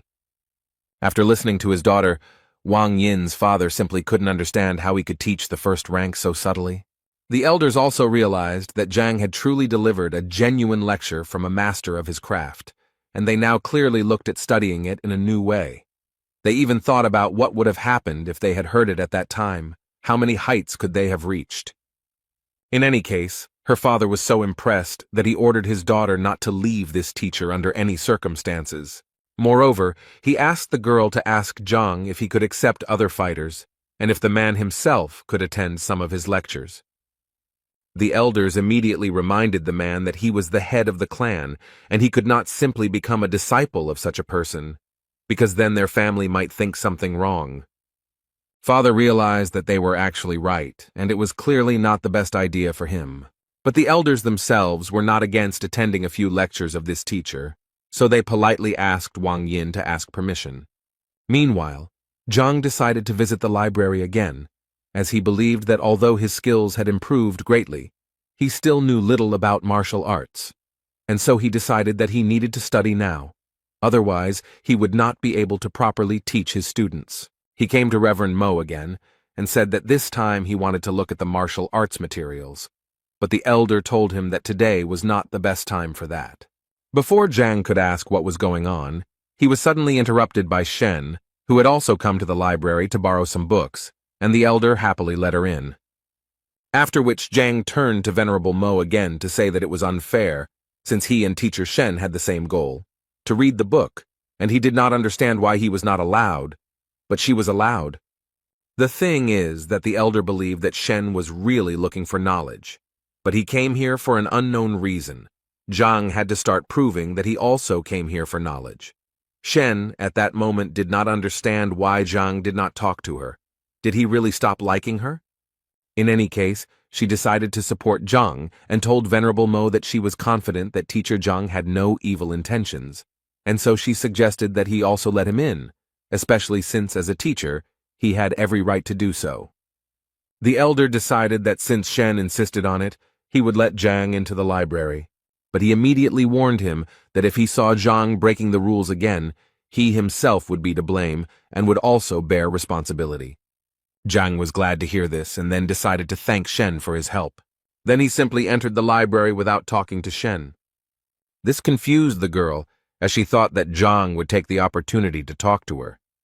Zhang didn't even expect that getting into the library would be so difficult, and he understood perfectly well that next time he would definitely not be allowed in there. But then he looked around and realized that this library was not really that big, and if he tried, he could go through all the books in one day. Elder Mo heard the noise in the library again, and realized that Zhang had apparently returned to his old habits, even though he had said that it would not happen again. He decided to go into the library and check out what was going on there, and at that moment the thought flashed through his head that he wouldn't mind finding out what was going on in this guy's head. The old man noticed that Zhang was taking everything in a row and trying to read everything at once, and this once again confirmed that the old man was right, and the guy was just doing something incomprehensible. So he decided that when Zhang decided to leave here, then he would teach him a lesson. At this moment, Shen was also watching Zhang closely, and now she began to understand why Elder Mo didn't want to let him into the library. Although on the other hand, she had the thought that Zhang simply found out that the girl wanted to come to the library today and was simply trying to attract her attention. So she decided that she wouldn't let him wreak havoc in the library just because he decided to see her. The first thing she wanted to know from Teacher Zhang was what he did, to which she received the obvious answer. He told her that he was just reading. She became even more angry about this, so she decided to tell him that he definitely didn't look any more attractive this way, and she didn't like the way he was acting, so she asked him to leave the library immediately. Zhang told her that he could imagine how difficult it was for her, but he still continued to pretend that he didn't hear her and continued to read all the books in a row. Shen was already very angry and started yelling at him that he apparently didn't understand what she told him, so she decided to repeat that if he continued to do this, then this way he definitely wouldn't attract her attention. Zhang was tired of listening to her nonsense and asked this crazy woman not to disturb him, and if she was so bored, she could always go to the corner and draw there. The main thing he asked was to leave her alone. The girl couldn't believe that Zhang was talking to her like that, but still, the thought was spinning in her head that he was just joking, and that's why she wanted to see how long he could hold out. In the end, 6 hours had already passed, and Zhang was still leafing through the books, and the girl finally realized that if he wanted to attract her attention, he would clearly stop doing this. During this time, Zhang still managed to do the impossible. He still transferred all the books to the library of the Heavenly Path. Furthermore, during all this time, he was finally able to find a suitable training method for Zhao Yao. Turning around, he noticed that Xin was still there, even though it was already around 7 o'clock in the evening. But on the other hand, he realized that he actually didn't care about her at all. And since he had done everything he wanted, it was time for him to go back. But suddenly, just before leaving, Elder Mo stopped him and told Zhang that he was not going anywhere. After which the elder told him that from now on, he was forbidden to enter this library, and he really wanted Zhang not to return here again. Zhang pretended to be surprised by this, and asked the old man the reason for this decision. Elder Mo started yelling at him because he immediately realized that Zhang was just leafing through the books instead of reading them carefully, and that he never took any notes, so he thought the man was just having fun. Zhang understood that the old man was essentially angry because he read too fast. But on the other hand, Zhang understood that he no longer needed to go to the library, so on the other hand, he didn't care what this old man said. And with such thoughts, he replied to Mo, saying that he was completely right, and Zhang would quickly leave here. Just as he was about to leave, Shen suddenly asked him to stay. She left the library saying that he read quite a lot, and she was very interested to know if he had managed to remember anything at all. Zhang didn't fully understand what she was telling him and what it all meant. She immediately started telling him that she had just seen him reading 8 ways to improve medicines, so she wanted to ask him about the contents of the book. Deep down, she was sure the man was just pretending to read, so now she just wanted to see how he would get out of it. Zhang unexpectedly agreed to answer her questions, but asked her to do it as quickly as possible, as he was in a hurry for dinner. She was annoyed that he was doing this just to get her to leave him alone, but she asked her question anyway, the gist of which was that if you use all the herbs separately, it might be difficult to make the pills, so it was better to mix all the ingredients at once. And the question was that she didn't understand the meaning of this phrase. Jin sighed and said that she remembered it wrongly, because it would be correct to say that only the correct order of adding the herbs would help her make quality pills, but the meaning of this phrase is that the ingredients must be added separately and in a specific order. The girl was surprised by his answer, because in fact, she initially made a mistake in the phrase in order to expose him, but she did not even suspect that he would be able to give her the correct answer. But she also understood perfectly well that it would be impossible to do this if he had not really read this book. She didn't know what to say until Elder Mo intervened and asked a question about the book. He wanted to know how Zhang understood the phrase, "Qi travels through the body, the mind travels through the world." The old man knew very well that the 8 ways to improve medicines were a foundation that had been mastered by more than 1 generation of doctors, and even if he had not studied this material, it could easily be heard from other sources. Zhang, in turn, was surprised that such an old man did not understand such a simple expression, because it was so simple. He then explained that this meant that as qi travels and fills the body, so the mind cognizes the world, filling it with knowledge and subordinating it to skills. According to Zhang, this phrase is from the treatise Qi and Blood, the author of which is Pak Ming. In this book, it can be found in the 27th row on the 69th page.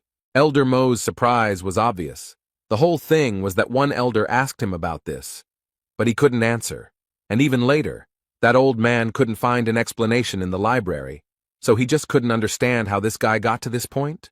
In any case, he clearly didn't trust him, so he decided to go and check this information himself. After a while, they found the very row where the book was, and then opened the page that Zhang pointed to and read exactly the same thing that the man said, which surprised them even more. Mo mentally repeated that the old man had not found the answer, turning the entire library upside down. He could not find this book and the answer to the question. But Zhang not only managed to find it, but also read it, and most importantly, understood what was written here. While they were looking for this book, Zhang decided that he didn't have time to just look at them, and he needed to leave quickly, because at this rate he might not make it in time for dinner. But Shen decided to stop him again. Elder Mo almost passed out from the realization of what he had learned. Questions were spinning in his head about why this guy was the worst teacher back then, because with such abilities he could clearly be the best of the best. Zhang asked Shen to speak up quickly about what she needed because, as he had already said, he was late for dinner, and Shen suddenly noticed the fact that she hadn't eaten for a long time either. Zhang mentally asked her not to say that she had just asked him this question only to propose having dinner together later, so he decided to answer her that if she was so hungry, then what did she want from him? She couldn't accept the fact that so many people were inviting her to dinner, and she was turning them all down, and when she gave Zhang a chance, he turned her down anyway. She overcame herself and invited him to have dinner together. Zhang clearly showed no interest until the girl suddenly said that she would treat him to dinner.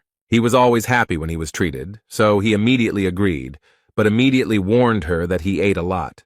This was Shen's first meeting with a guy like Zhang, because before that, she had obviously met other guys who invited her and paid for her. The Library of the Heavenly Path could see the disadvantages and advantages of techniques, allowing one to read the opponent's weaknesses like a book, but it could not reveal the heart of a woman to Zhang Huang. He did not understand that with just a few words, he had brought the first beauty of the academy to a panic attack. Shen also noticed that this guy spent half a day with her, but never spoke to her.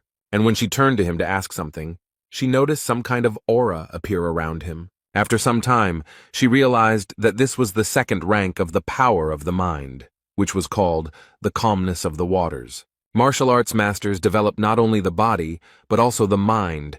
The higher the rank of fortitude, the greater the learning ability and ability to perceive and process information, but as you know, the mind is much more difficult to train than the body. It is difficult to subdue, and only the head of the academy has achieved such a rank of mind. And considering all these facts, Shen realized that his teacher test results were simply fake, and he did it in order to comprehend the second rank of reason with the help of other people's reproaches and bullying. She realized that this guy was essentially a real tiger in pig skin, whom she would try to tear to pieces. Zhang thought at this moment that he had simply decided that it was a beautiful place, but now he realized that he had obtained the second rank of intelligence. He was very happy to realize this, because he was reborn into a new life. Moreover, thanks to the new training method, his body was filled with the purest qi, so it was no longer a surprise to him. With these thoughts, they quickly reached the very restaurant where they were to have dinner today. At this moment, Zhang thought that he had always eaten in small restaurants and canteens, so he didn't expect that she would bring him here, and Shen at this moment thought that she was incredibly curious to know how long Zhang would continue to pretend. Today, Qiao and Shang Bin were relaxing in the same restaurant, and he was still very angry about the situation that happened to him, but Qiao asked him to calm down because they had already applied for the will detector. Therefore, all that was left was to wait for the moment when they would be punished for what they had done, although Shang Bin understood that the heavenly lion was his grandfather's favorite, and he would hardly be able to control it. But Qiao thought that there was no need for that, since they could just give him something to drink and eat, and then it would be much easier for them. At that moment, they were brought their order, which they had been waiting for quite a long time. Shang Bing also told the restaurant owner that he had a lion living in his backyard, and he wanted to be fed. Afterwards, Qiao told him that he heard that Hong Ting Pavilion was a very prestigious restaurant, and its owner had always been cold to his customers, but now, for some reason, it was the opposite. Shang explained to him that the pavilion was so famous because its creator, Hong Tao, was a powerful and influential man. The only thing Shang did not understand was why Hong Tao was not one of the elders of the academy. As for their warm welcome, it's all because his grandfather was a good friend of Hong Hao's, and so his family is always welcome here. Qiao suddenly interrupted Shan and asked him to look in the other direction, where he thought Zhang and Shen Bi were walking. And he turned out to be right, because it really was her. But what was she doing here, and with this loser too? Shan didn't forget to note that he had invited her here so many times, but she still didn't agree. Qiao felt very sorry for the gentleman, but he immediately asked him not to despair, because, according to him, he knew how to open Madame Shenbi's eyes and show what a scumbag Zhang really was, and in the same way they could raise his authority in her eyes. After a while, Zhang was very happy because he had not eaten so deliciously for a long time. The food was incredibly delicious. Shen was a little upset because Zhang had been eating all this time and hadn't paid any attention to her, so she wanted to ask for the bill for this dinner as soon as possible. The waiter happily came up to her to say that he hoped they enjoyed everything, and also to inform her that they only owed 1,280 coins. The girl clearly did not expect to hear such a number, because she was more than sure that they ordered a maximum of 100 coins. The man decided to explain to her with a smile that the thing was that they had ordered wine, which cost 1,200 coins. This surprised the girl even more, because they didn't order it. They just received this bottle, and she thought it was free. The waiter's face suddenly changed, and he started saying that it was quite logical that they had to pay for this wine, and he also thought that if she didn't ask how much it cost, then it wasn't their problem, but only hers. This was definitely a problem, as the girl did not have that amount of money with her, so she asked to transfer the amount to her account so that she could pay it back to them later. The waiter was not going to make any concessions, because he believed that if she could not afford this wine, then there was no point in ordering it. So he told her to give them their money back right now, because no one would feed them for free here. At this moment, teacher Shang Bin approached them, and the first thing he asked was, what was going on here. The waiter smiled again and told the man that there had been an incident and that the people had eaten but were unable to pay for their order. Shang Bin immediately turned to Zhang and told him that if he didn't have money, there was no point in pretending to have it because it would only bring shame to their academy. Zhang immediately asked him to stop saying such things in front of everyone, especially since it was not true.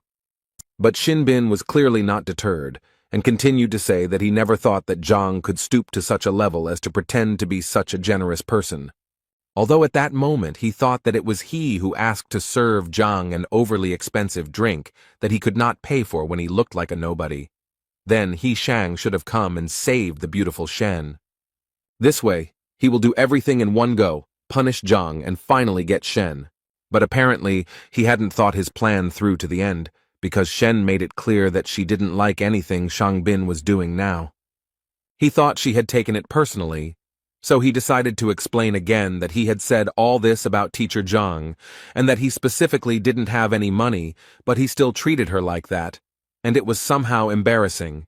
At that very moment, Zhang decided to intervene in their dialogue to say that it was not he who was treating her, but teacher Shen, who had decided to treat Zhang. Shan clearly didn't expect such a turn of events. It seemed literally impossible to him. After all, he invited her to dinner every day, but she refused, and now suddenly she decided to invite this bitch herself? In any case, he would have to make things right somehow, because Shen was clearly very angry that Shang told her that she was pretending to be magnanimous and that it was a disgrace to the teacher. Chao tried to push him from the side and told Shan that it was even better this way because now he could offer to pay the bill for her, and then everything would be fine. Without thinking twice, he decided to listen to his friend's advice, immediately put a bag of coins on the table and told the waiter that he would pay Miss Shen's bill. At that moment, he immediately thought that this would definitely calm Shen B down. Moreover, he even thought that she liked him, but apparently his thoughts were too premature, because at some point Shen simply took off the necklace and said that she didn't need it and was ready to pay herself, so as not to pretend to be generous. She took off what turned out to be a jade pendant worth about 5,000 coins and offered it to the waiter as payment, although later she changed her mind and said that she would leave it only as collateral so that she could buy it back later. Shang Bing immediately turned to Qiao to ask him what to do next, because things were clearly not going according to plan. Suddenly, this whole farce was interrupted by Zhang, who assured the girl that there was actually no need to give up such a valuable thing as collateral, after which he got up from his seat and went to the waiter, telling him that in fact this food was not that expensive, and besides, she was trying to get revenge on him for deceiving her so maliciously. These words outraged the waiter, because according to him, they had a prestigious restaurant and an honest place, and there was no point in talking about any deception here. So he promised them that after such words, they would definitely not leave here unpunished. Shang Bing and Chao were happy to see the waiter and what appeared to be the owner of the place get furious, and they were now sure that Zhang would be in trouble. Shen, who was also standing behind him, didn't understand why he even said all that, since she knew very well how influential this restaurant was, and it was obvious that he would get into trouble if he continued like this. Zhang also decided not to remain silent, and told the restaurant owner that since he was telling him such things, he would not mind telling him why he was so unhappy. The first thing he mentioned was the fragrant violet-infused bear meat. To make this dish, you have to marinate the bear meat in violet extract for at least 3 days, but Zhang says they marinate it for only half a day, and then fry it to get at least a hint of the flavor. Zhang believed that the extract had not penetrated the meat at all, so ordering the dish was essentially throwing money away. As he told this story, people gathered around and listened attentively to the story of how they were being deceived. Zhang clearly wasn't going to stop there, and went on to explain how the Honghu guppies they pass off as wild were actually captive bred, as you can tell from their small, thin fins and tail.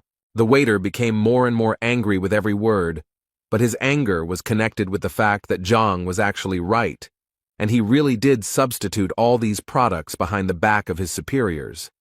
But it was difficult to notice even for a professional gourmet, so the man could not even imagine how Zhang managed to figure this out.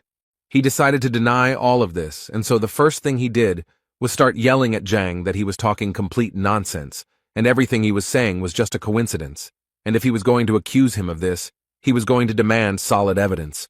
But in his mind, he knew that if he admitted this, the restaurant's reputation would be ruined. Zhang decided to prove to everyone around him that this man was lying, and the first thing he did was take a vessel of wine and start pouring it out.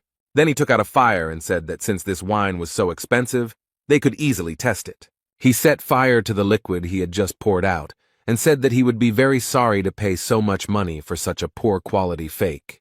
Not only was the wine burning, but it was also spreading a smell throughout the restaurant that was so disgusting that at some point all the diners covered their noses to avoid smelling it. And Zhang at this time summed up that the taste really resembles drunken immortality. If you drink it, then it brings benefits. But in this bottle there was a drink that only brings harm, and this stench is the best proof of that. A few minutes after Zhang's speech, everyone around him started demanding that the restaurant return their money, and the owner couldn't even imagine how this could happen. The waiter thought that Shan told him that the guy was a loser, but then how could such a loser understand all his tricks? After all, he spoke as if he was a professional chef anyway. He knew that if his superiors found out about this, he would be in big trouble. Shang didn't understand what had just happened at all, but Chow couldn't explain anything either. The owner of this restaurant at some point realized that in fact these two people who set him up with this wine were to blame for everything, so his anger towards them went through the roof. So at some point he couldn't take it anymore and asked these two to leave his restaurant immediately. They didn't understand what exactly they had done to make him react so harshly, but they knew that it was really best to leave because it seemed like the man had gone crazy. Zhang also suggested that Shen leave, as he felt that they would hardly get the bill. The girl at that moment was just thinking that teacher Zhang was really good, because he could so easily determine the quality of wine and food that she even assumed that he did so poorly on the teacher exam because he was honing his culinary skills. Zhang himself actually didn't expect that the Heavenly Path Library could determine the quality of dishes, but in any case, he had to be grateful for this ability, because otherwise, he would definitely find himself in an awkward situation. His thoughts were interrupted by Shen, who was incredibly grateful to him for saving her today. But suddenly she said that she couldn't just leave it like that, and so she was going to invite him to dinner again because they hadn't been able to do it. Zhang was not prepared for such a turn of events, and immediately told her that it was not worth doing, because he had eaten his fill for a whole year, although he would not mind having dinner with the Nettle girl, but he did not want to fight off her suitors later. He managed to surprise Shen again, because she never thought that someone would refuse her several times in a row. But then he managed to add that it was very good that they had just eaten together, and now it was time for him to go, and this literally finished off the girl. Suddenly, he was stopped by Shang, who ordered Zhang to stand in the place where he was now standing, and was going to make sure that Zhang would not leave here in one piece today. Shen immediately wanted to ask him what he was going to do and why he had rolled up his sleeves, but instead of answering, Shang asked the girl to step aside, because this should be decided only by him and teacher Zhang. But she wasn't going to do that, so Shang decided to shout at Zhang and tell him that if he were a real man, he wouldn't hide behind a woman's back. Although Zhang himself did not understand what was wrong with hiding behind a girl's back, moreover, he called it conflict resolution and saw nothing wrong with hiding behind a woman's back to calm her down. Once again, everything did not go according to Shan's plan. Moreover, Zhang managed to justify himself so bluntly that he simply could not answer him. But that was only the beginning, because then he turned around and said he was leaving, and asked teacher Shen to calm the two down, because he didn't have time for that. At that moment, all he could think was that they were complete fools if they thought they could provoke him with this, because he was a transmigrator from one world to another and had been through so much that they definitely couldn't surprise him with this. Shangbin continued to order him to stand still and also added that if Zhang died today, he would not have the right to bear his surname. Zhang wasn't going to listen to this madman, so without thinking, Shang summoned the heavenly lion, and then he ordered this animal to destroy Zhang, and if he did so, then Shang promised to feed him every day. Shen did not understand why he was doing this, because he knew very well that destroying a teacher was a terrible crime for which he would face a terrible punishment. Shang told her that teacher Zhang was trying to kill him, and the lion was simply defending his master and accidentally counterattacked too strongly, and so it could be taken as self-defense, and no one would be able to tell him anything. After his words, the lion immediately ran to attack to carry out Shan's order. Shen understood what consequences this could lead to, so she obviously began to worry about Zhang. The girl fell to her knees in anxiety because she began to understand that she was to blame for all of this. Shang Bin interrupted her thoughts by yelling at the girl that Zhang was definitely already dead and that there was no way to fix it, and all of this made him incredibly happy.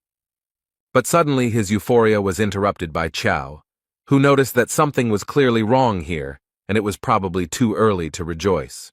Shang started yelling at him because he was sure that this time everything was going according to plan, and there was no point in panicking, but Qiao asked him to just look over there, and everything would become clear at once. But when Shang finally looked in that direction, he realized that Qiao was indeed right, because Zhang had literally tamed the huge heavenly lion, which was definitely not going to eat him now. Shang couldn't believe his eyes, because he always thought that the celestial lion was his grandfather's pet. This animal was very proud, and would get angry even when it was touched, let alone stroked on the head. So he didn't understand why this powerful animal was groveling before Zhang like a loyal dog. He decided to try his luck again, and ordered the heavenly lion to immediately gather and carry out the order, namely, to destroy Zhang. But the lion did not hear a single word of Shan. He enjoyed the presence of Zhang, who was scratching him. Teacher Zhang got tired of listening to this madman's screams, so he politely asked his new friend to shut him up. The sky lion was ready to destroy Xin without any problem, and therefore immediately attacked him. Qiao immediately ran to Shang Bin to ask how he was and if everything was okay with him. Shan literally cried because he didn't understand what was happening here, because this lion was his grandfather's pet, who always obeyed him, and now Zhang was like his master. The lion continued to flatter his new master, and Zhang himself was not averse to praising him and saying that he was a good boy. Shen was also very interested to ask Zhang how he managed to do this. According to Zhang, it was all quite simple. He thought that this heavenly lion was very accommodating, although he did not deny that Zhang simply seemed handsome to him, so he did not continue to attack him. Although Shen knew very well that he was a heavenly lion, and if he were to respect anyone of his own free will, it would be another male heavenly lion. Anyway, Zhang thought it was time for him to go home and say goodbye. He also told the lion to go home, and that they would definitely see him again. Zhang continued to be amazed in his mind at the capabilities of the heavenly library. He couldn't even imagine that it worked on animals, and as it turned out, this lion had many shortcomings, so it was easy to tame. Shen asked him not to leave so quickly, because he still hadn't explained to her why the lion listened to him. Zhang was tired of being followed by so many troubles, so he asked her to leave him alone as he really wanted to live a long life. At first she yelled at him because he spoke to her so rudely, but then she calmed down and said that she was not holding him back, and that he could go about his business. The same man from the restaurant was called in by management to be scolded and punished for siphoning off food for his own gain, and the man agreed with it, but still felt it important to add that the other guy was much worse because he said it in front of everyone, without hiding it, as if he had no respect for the real owners of the restaurant at all. His boss slammed the table and ordered him to shut up immediately, as he considered that this in no way justified his theft, which sooner or later someone would notice, and now he was giving him exactly 5 days to restore the good name of his establishment, and then he would forgive him for the deception, otherwise he would die. After which he still wanted to know who this guy was, and who gave him the right to publicly insult the Kuntian restaurant. The frightened waiter overcame his fear and said that the man was the last-ranked teacher and his name was Zhang Huang. The restaurant owner was very annoyed that this Zhang Huang dared to disgrace the reputation of his restaurant. Zhang was just walking around thinking at that moment that he never thought that one dinner could bring so much trouble anyway. He knew that he needed to forget about it as soon as possible, because he had other important things to do. For example, he needed to figure out how to advance to the 6th rank. But to his great regret, no ordinary teacher can simply gain access to information about the rank of opening chakras, because a copy of these documents can only be obtained with the permission of the elders, and on the last test, he only had the 3rd rank. And if he now makes such a request, he will simply become a guinea pig. Although, if he remembered correctly, there were many useful things sold in Tianquan City, including cultivation manuals, and if he could look through them, it would indeed solve many of his problems. So he decided to go immediately and check if his guesses were correct. He arrived at the Tianquan shopping district and was a little surprised that it was so lively, and it was probably because he didn't remember anything about the place. He was thinking that this guy was just a regular teacher with a small salary, so it was no surprise that he had never come here, even though they sold a lot of stuff here, but he honestly didn't remember what it was for. But for this, he now has a library, which he also decided to test on these products. As soon as he came closer to the product, the seller immediately turned to him and offered his help, and also did not forget to say that his product was of high quality, and he would definitely like it. He was literally ready to vouch for it. Zhang decided to take a look at one of the goods, and according to the seller, this bell was made by a real master, so it has an unusual effect and costs only 50 coins. The library also worked on the items, so Zhang found information that this bell actually causes dizziness when exposed for a long time and is effective against first-rank fighters. It was also said that it was made in Qing Yun's workshop. Zhang remained silent, so the seller decided to say that he could actually sell him the bell at a discount and thus give it to him for 20 coins. Zhang thought at this moment that he was actually lucky, because with the Heavenly Path library, he really didn't have to worry about buying a fake. Instead of buying the bell, Zhang decided to ask the seller if he had any ice grass for tanning. In response, the seller told him that Zhang was very lucky today because, according to him, he was the only one in the entire market who was selling this herb. And now he has 2 boxes with 5 plants in each. He charges 100 gold per plant. Zhang said he would first like to look at the product the man was offering him, and then perhaps buy it. After taking a closer look, the librarian made it clear to Zhang that this was indeed the same herb, and the seller had not lied to him. This herb grows on the tops of mountains. It loves sunlight very much, so it contains a lot of spiritual energy. He believed that the combination of hot and cold yin and yang was the perfect medicine for Zhao Yao's blocked points, but he was confused by one important point about this plant. One of the stems was dried out. Zhang first looked at the box and assumed that the seller had kept the plants in improper conditions. The guy assured him that the dried-out stem was normal, because he said he had made a career out of the herb and therefore knew how to handle it. And besides, the stem had always been like that, even when he had collected it. But he still told Zhang that if it bothered him so much, he could give him the flower for half price. Zhang continued to study these herbs at this time, and at some point he discovered the ancestral stem, which was known to produce medicine twice as effective as the regular stem. The most unpleasant thing is that if the seller had understood this, he would most likely have increased the price. But he still asked to pack this stem. At that moment, Zhang thought that with this herb the problem would be solved much faster, and he would not need any other ingredients. The seller carefully wrapped 1 stem of this flower and said that Zhang would give him 50 coins. But when it came to paying, Zhang realized that with this library he had completely forgotten about money. He didn't even have 10 coins in his pocket, let alone 50. Although he still decided to ask the seller to sell him this stem for 8 coins. Apparently, this really angered the seller, who considered Zhang to be an ordinary impudent fellow who had no respect for men's work, since he had actually risked his life to get the stem of this plant. After which the seller also added that although these flowers are not of the best quality, they are in any case medicinal, and their price is no less than 30 to 50 coins, and if he does not buy anything, then the seller is already going to call security. Zhang immediately stopped him and said that there was no need to call security because he was really interested in buying it. He just didn't have any money, but he wasn't a thief either. Zhang even suggested resolving the conflict in another way, where the seller would give him the flower for free. The guy couldn't believe that his new client was so impudent. Not only did he come here without money, but he also expected gifts. The seller decided to play a game and said that he would give him the flower for free only if Zhang made him believe that he was a sage. Zhang immediately told him that there was no need to call him that. He simply suggested hitting him. The seller had already begun to get noticeably angry, because it seemed to him that Zhang considered him a fool and a weakling, although the guy himself was sure that he could very easily crush Zhang. But the teacher very easily stopped his aggression, saying that if he was not mistaken, then the seller was from Pingyi. The guy was very surprised, because Pingyi is a small settlement near Tianquan City. And so he was sure that Zhang simply could not guess this, and he wanted to know how Zhang guessed that he was from there. Zhang immediately told him that he thought it didn't really matter how he knew. What was more important was that he had been bitten by a cold bamboo snake in Tianshuan forest half a year ago.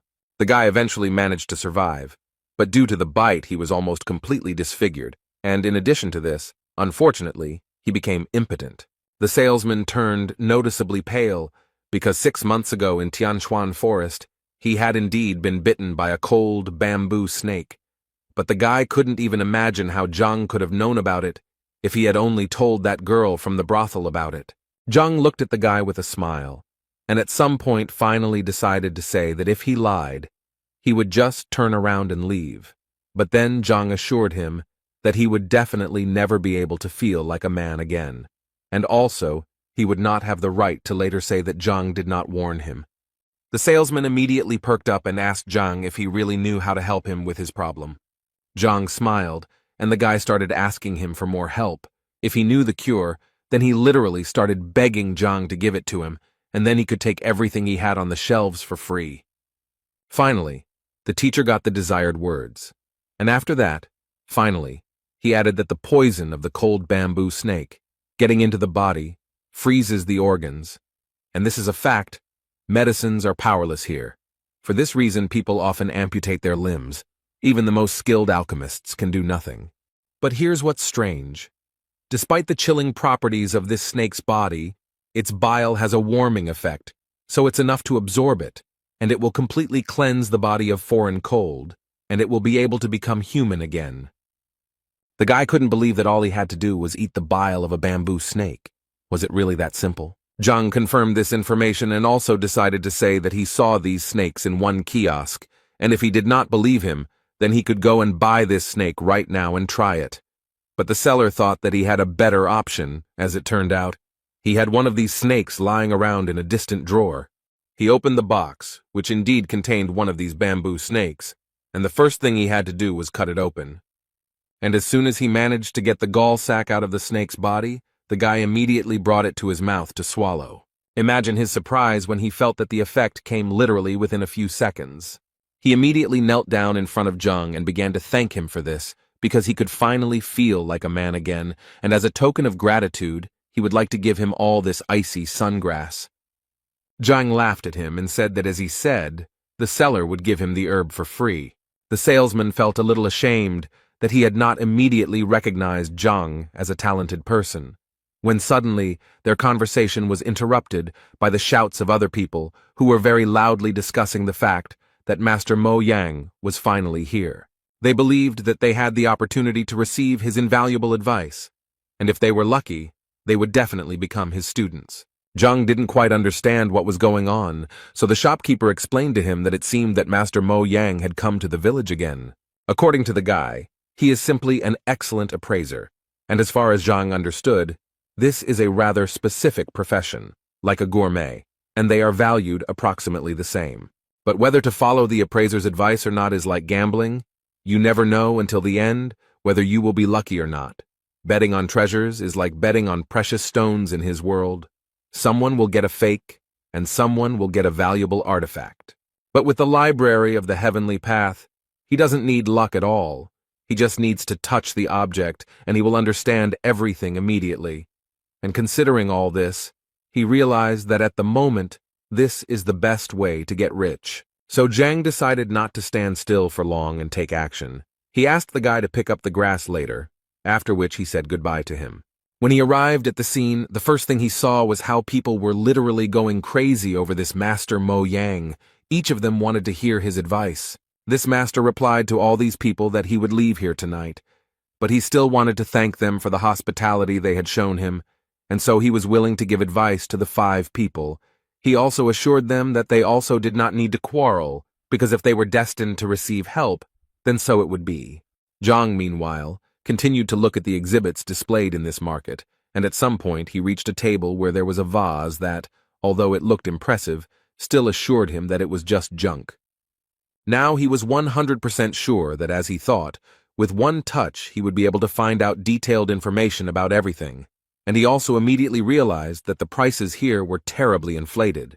People were clearly upset when they heard that Master Mo was leaving that evening, and so they began to suggest that he stay for at least one more day. He immediately assured them that it was simply impossible, as he had things he couldn't cancel, so it was out of the question, but he still decided that he would add 5 more, because as they knew, searching for treasure among trash was a difficult task that required concentration, and therefore 10 was his limit. People started shouting that they were ready to pay him for help, if only he would give them advice, but he immediately answered them that they were telling him complete nonsense, because he had been doing his craft for a very long time, and if he wanted to make money on it, he would have done it without them. He could have bought the treasures and sold them for a higher price. According to him, he helps them for their gratitude and bright emotions, because money for him is water, which has no value. And he immediately warned that if anyone spoke about money again, he would not help them. After these words, they began to respect him even more, and also asked him for forgiveness for their stupidity. He also wanted to tell them that the appraiser could actually only increase the chances that they would not get a fake, but they still could not get a complete guarantee of success. But as long as they were with him, he would do everything to help them with this. They immediately raised their hands for his attention, and Master Mo decided to pick out the old man in the front row first. He explained to them that he would now use his special technique to understand which of them deserved their attention, and which did not. After analyzing, he pointed out to the old man the vase that Zhang had recently looked at. Master Mo thought that the old man could safely buy this vase because it was actually very valuable. After all, it was created at the end of the Kobun period. The old man got his money without any problem, and was going to buy this vase because Master Mo himself advised him to buy it. Zhang watched this process, when suddenly he realized that he had just been looking at this vase, and if he was not mistaken, then this was a normal phase from Qing Yun's workshop. As a token of gratitude, the old man immediately brought Master Mo a few coins, which he happily took, and Zhang began to understand that he had definitely not made a mistake with this vase. Suddenly his body moved back to the library, which Zhang didn't understand because Master Mo didn't seem to have landed any combat moves on him, but the book about that person was still flying towards him. In this book, it was written that Master Mo was originally an appraiser's appraiser, worked as an informant in the Liuju kingdom, and eventually made his way into the appraisers of artifacts with his generalizing voice that clouded people's minds with words, convincing them of the master's greatness. Zhang took another look and noticed that this man really looked refined and highly moral, so much so that he even managed to deceive him. But now he realized that if there are scammers, then there are also their victims, and apparently, most of this crowd are victims. Zhang decided that everything was so good that he didn't need any help, and he got ready to leave. Suddenly, he was stopped by the same Master Mo, who had chosen the guy as the next lucky one to whom he would give advice.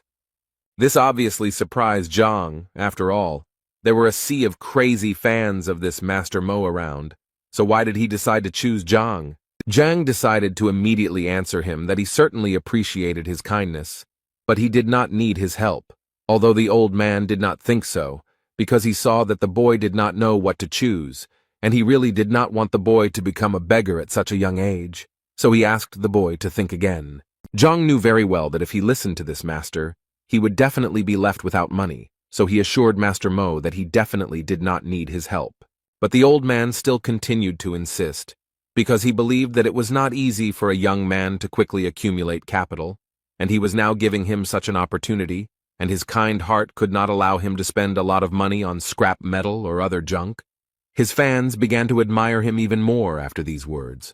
At one point, Master Mo said that he was almost certain that the guy was probably thinking that he finally had a great chance to get the treasure, and he also felt that he wouldn't be able to protect it because they would most likely want to take it by force. Zhang, listening to all this, became more and more convinced with each passing second that this old man was too proud, and how could he even come up with such nonsense? Master Mo continued to tell his fans that he had chosen this young man, and no matter what treasure he received, he would always hope that none of them would covet it, otherwise he would consider it an insult, and then he would be merciless. After which the old man turned to Zhang again and asked the boy to rejoice, because if he was giving him the last place, it meant that it was his destiny, and he in turn believed in karma most of all, and therefore he was giving these treasures completely free of charge and only with good intentions. The old man even prepared a valuable item from one of the sellers, whom he asked to calculate the exact cost of this item. According to the seller's invoices, all they wanted from Zhang was 30,000 coins, and all the people standing behind the guy literally pressured him and told him how lucky he was, because as soon as he bought this thing, he would almost immediately become richer and then acquire a whole fortune. At some point, Zhang couldn't take it anymore, and so he yelled at the old man that he wouldn't buy anything. And if he wanted to deceive people, then the old man was unlucky today because he chose the wrong person, because Zhang didn't trust him at all. Master Mo couldn't believe that this guy would tell him such a thing, and the people standing behind him also stared for a long time and didn't understand what was going on here. The old man's face immediately changed, and he said that, apparently, they simply did not understand each other.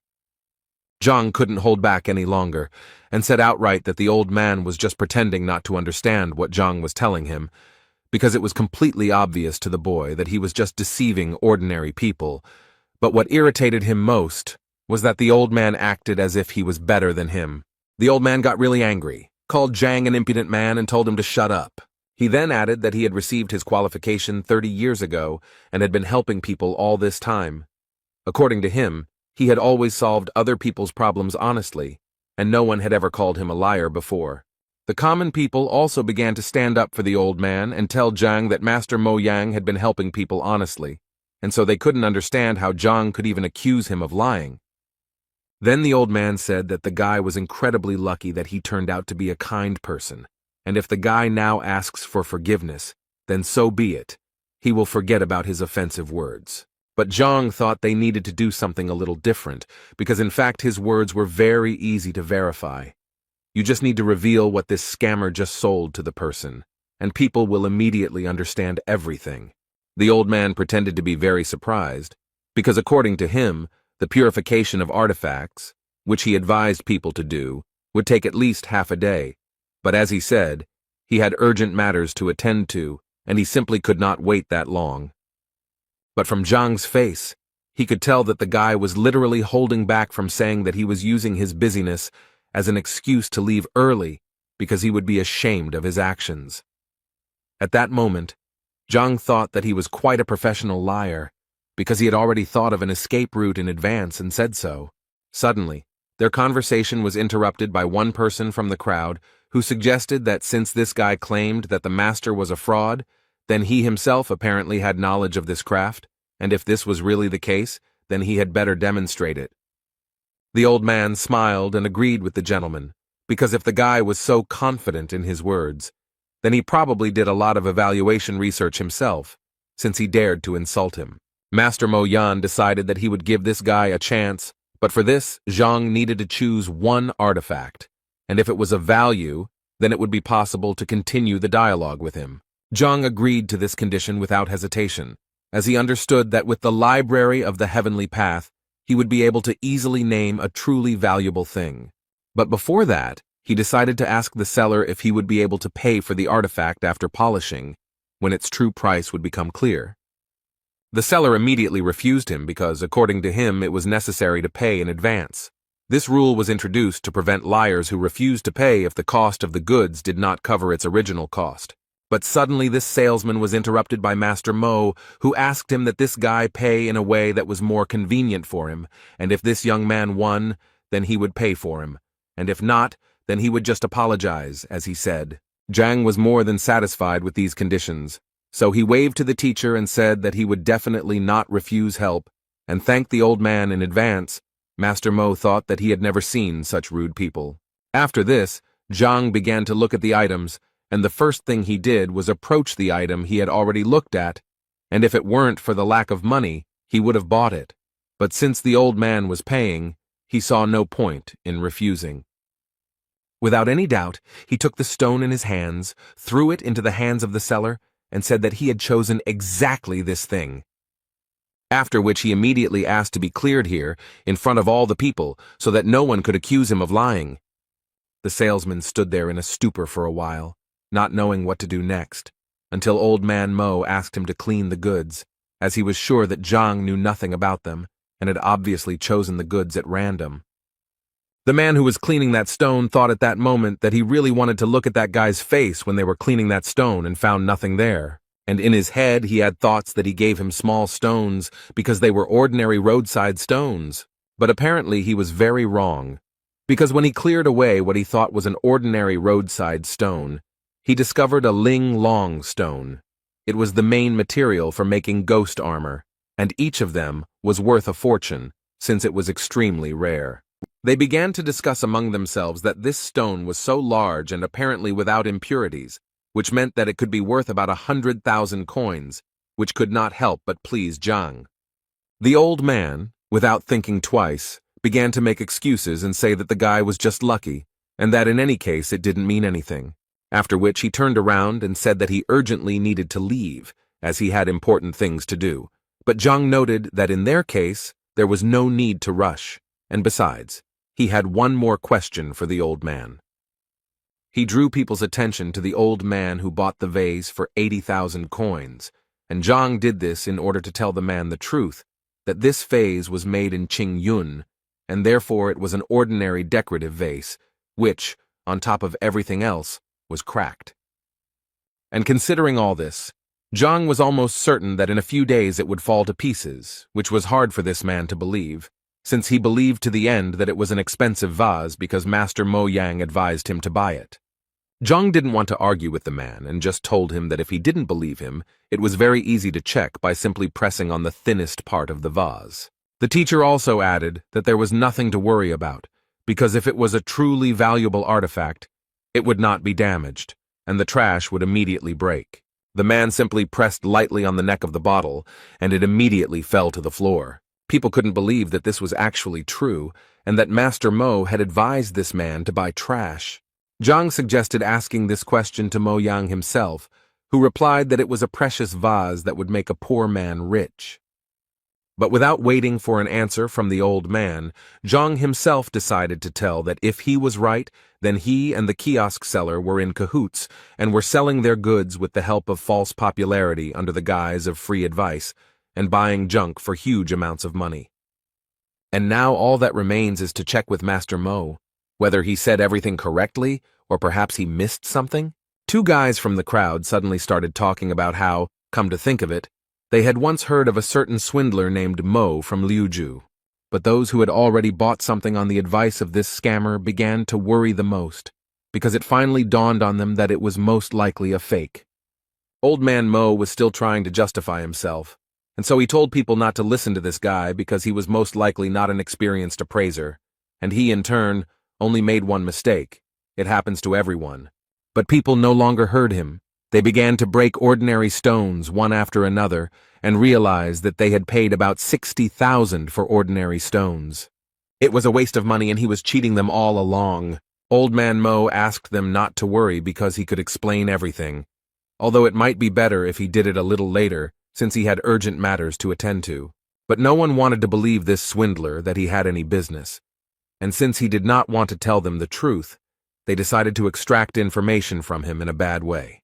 This world is vast, and although there are deceivers, there are also those who have been deceived, and Zhang understands this pattern. So if Master Mo Yang had not targeted him, he would not have intervened, which can be concluded that the old man himself is to blame for his troubles. In any case, it was time for him to continue on his way, so he headed to Huang Yu's bookstore, as he believed that this store might have the 6th-rank reference book that he so badly needed, so he thought that he should take a look there. As soon as he entered this bookstore, the first thing he was greeted by was a pretty cute girl who wanted to ask Zhang whether he came to read or buy a book. Zhang, without thinking twice, directly asked the girl if they had any materials about the 6th combat rank. She thought he was joking because, she said, the store was very small and such materials required specialization, but books were their #1 item. Then Zhang decided to ask her if she knew where he could find such books. She immediately thought that this required special rights, but some big people could still collect the materials he needed, and Zhang immediately decided to ask her if she knew such a person. The girl thought for a while, and then remembered that she knew one person, but he was a very unusual person, and if he was in a good mood, he could even allow her to take a few books home with her, but if he was in a bad mood, she could not even cross the threshold of his house. Zhang would have been very happy if she had helped him find him, but the girl decided that she would not only help him, but also go there with him so that Zhang could find this person faster. On the way, the girl told Zhang that this man had a large library, and it was not for nothing that he was known as one of the smartest people in the kingdom. He even taught Shen Jue himself. Elder Lu Shen hated frivolity, so she immediately advised Zhang to try not to appear frivolous to him. Otherwise, he would definitely not be able to take the book from him. She also added that when it came to taking the book, it would be their personal matter, and she asked him not to drag her into it. On the way, she continued to tell the characteristics of this man. He prefers obedience in response to all his words, so she advised Zhang to just nod his head, and then he can be conservative in some matters, but there is nothing critical about this. After some time, they finally came to the house of Mr. Lu Shen, and Zhang could not believe that the emperor lived here. The girl in response told him that the emperor insisted on a richer housing for his teacher several times, but he always refused. Suddenly, out of nowhere, a guy on a horse appeared who clearly knew the girl, and immediately turned to her and said that he was glad to see you here again. She was a little unhappy that he addressed her like that, since her name was Huang Yu, and besides, they weren't well enough acquainted for him to call her that. In response to these words, he told her that, given their relationship, the address did not matter at all. After that, he saw Huang Yu Zhang next to him, and decided to tell him not to even think about courting her, because she was just his girlfriend. And in general, he immediately wanted to ask the girl who he was and why she was taking unknown people to the emperor's teacher. Huang Yu reacted quite sharply and immediately made it clear to the guy that he didn't care at all who she went with, and where. At some point, they started to clearly quarrel with each other because he believed that she was his girlfriend and had a right to know, and she asked him to move away from her. Zhang decided to resolve this conflict, so he approached the guy and told him that he was actually wrong about him and that he really had nothing to worry about. The girl's expression suddenly changed because she didn't understand how Zhang even dared to talk to this guy like that. According to her, he is the only son of King Zhengnan, by Sen. King Zheng is one of the most influential people in Qianshuan, and if anyone offends his son, he will make his life a living hell. At that moment, Zhang realized that his body seemed to be not from this planet, because after the appearance of the heavenly library, he forgot absolutely everything. Huana Yu was incredibly surprised that Zhang actually didn't know King Zhengnan, but on the other hand, she immediately knew that if this man was ignorant, then if she brought him into the palace, she would be in big trouble. Suddenly her thoughts were interrupted by the opening of the doors of this palace, from which Chen Bo, who was the master's assistant, came out, and the guy immediately asked to take them to the teacher. When Zhang entered this palace with his new acquaintances, he immediately noticed that it was incredibly beautiful, as if all these walls were hand-painted with ink by a talented artist. As it turned out, this was exactly the case, so the guys were surprised that Zhang knew about it and suggested that maybe he was an artist. The master's assistant told him that their master used his soul as a pen and the yard as a canvas, and arranging everything around like a painting was a really good idea. They reached the waiting room, where the assistant asked them to wait while he called a repairman. The girl once again decided to clarify whether the guy understood art, but Zhang assured her that this courtyard really did look like a painting. Their conversation was interrupted by Sen, who thought that Zhang was simply putting on airs to appear to be someone he was not. Huang Yu was very angry that Sen behaved like this, so she immediately wanted to know why he thought like that, after which they started arguing again, and because of Zhang, the man at that moment thought that if they wanted to argue so much, then he would not interfere with them. But why were they dragging him into this? He came here to take the book and leave. Their argument and Zhang's thoughts were interrupted at one point by the master, who entered this reception room and immediately silenced everyone with his presence, after which he said that it was very unusual for him to hear someone praise his ink-painted courtyard so highly. According to him, it is a great rarity to meet a young man with such a subtle sense of beauty. Sen immediately intervened in this dialogue to say that this guy clearly shouldn't be trusted, because most likely he was just a liar. The man immediately turned to him and noticed that he had not actually given him the floor. Realizing that Zhang knew his paintings, he asked him to appraise another rather rare painting. At this moment, Huang Yu came up to him again, and said that this was a kind of test that this man was giving to everyone, and even she had gone through such a test at one time, and if he did not pass it, she immediately assured him that he would not receive the books. At that moment, Zhang thought that if he only knew what this would lead to, he would have been better off keeping quiet there in the courtyard, because he did not understand these pictures at all. He could only rely on the Skyway Library to help him understand the artifacts, so he became curious to see if it could help him with the paintings. The library was simply an amazing thing, and Zhang was further convinced of this when she gave him a full description of the painting. After which he asked the master again if he really wanted to hear his opinion about this painting. The man, without thinking twice, immediately told him that he would be grateful for his opinion, and Zhang replied that he would please him because, in fact, he had one comment. After which he stated with complete confidence that this was simply a nightmare come true, and this was one of the most terrible pictures he had ever seen, which the guys clearly did not expect to hear. Huang Yu immediately felt incredibly ashamed of him, because she thought that Zhang was truly an intellectually developed person, but she sincerely did not understand how he could say such a thing. Sen was very glad that Zhang said exactly that because he believed that it proved that he was truly right and that Zhang was a common swindler. But the master again remarked to Senya that he did not give him the right to speak. After which Zhang asked the master for forgiveness for such rudeness, since in fact he did not know that this was the master's work. But the man immediately told him that it didn't matter who exactly painted it, because he wanted Zhang to appreciate it first as a painting, and not as the person who painted it. Zhang was happy to hear this, so he went on to say that any roadside artist could indeed paint such a picture, but on the other hand, he also believed that if you look at this picture from another angle, you will notice that it reveals itself in a completely different way. The owner didn't expect the guy to add something like that, so he immediately wanted to know what he meant. Zhang stated that it was actually simple, and so if the master did not mind, Zhang would like to ask him for permission to reveal the secret of this painting. Sen immediately started shouting at him when he saw the knife in his hands, because he believed that this painting was priceless and definitely shouldn't be cut. But Zhang didn't listen to him, so without thinking, he did what he wanted. This act surprised even the master himself, and he followed further events with fear and curiosity. Zhang picked up the cut canvas by the end and said that the painting was a fake because it was painted on rice paper.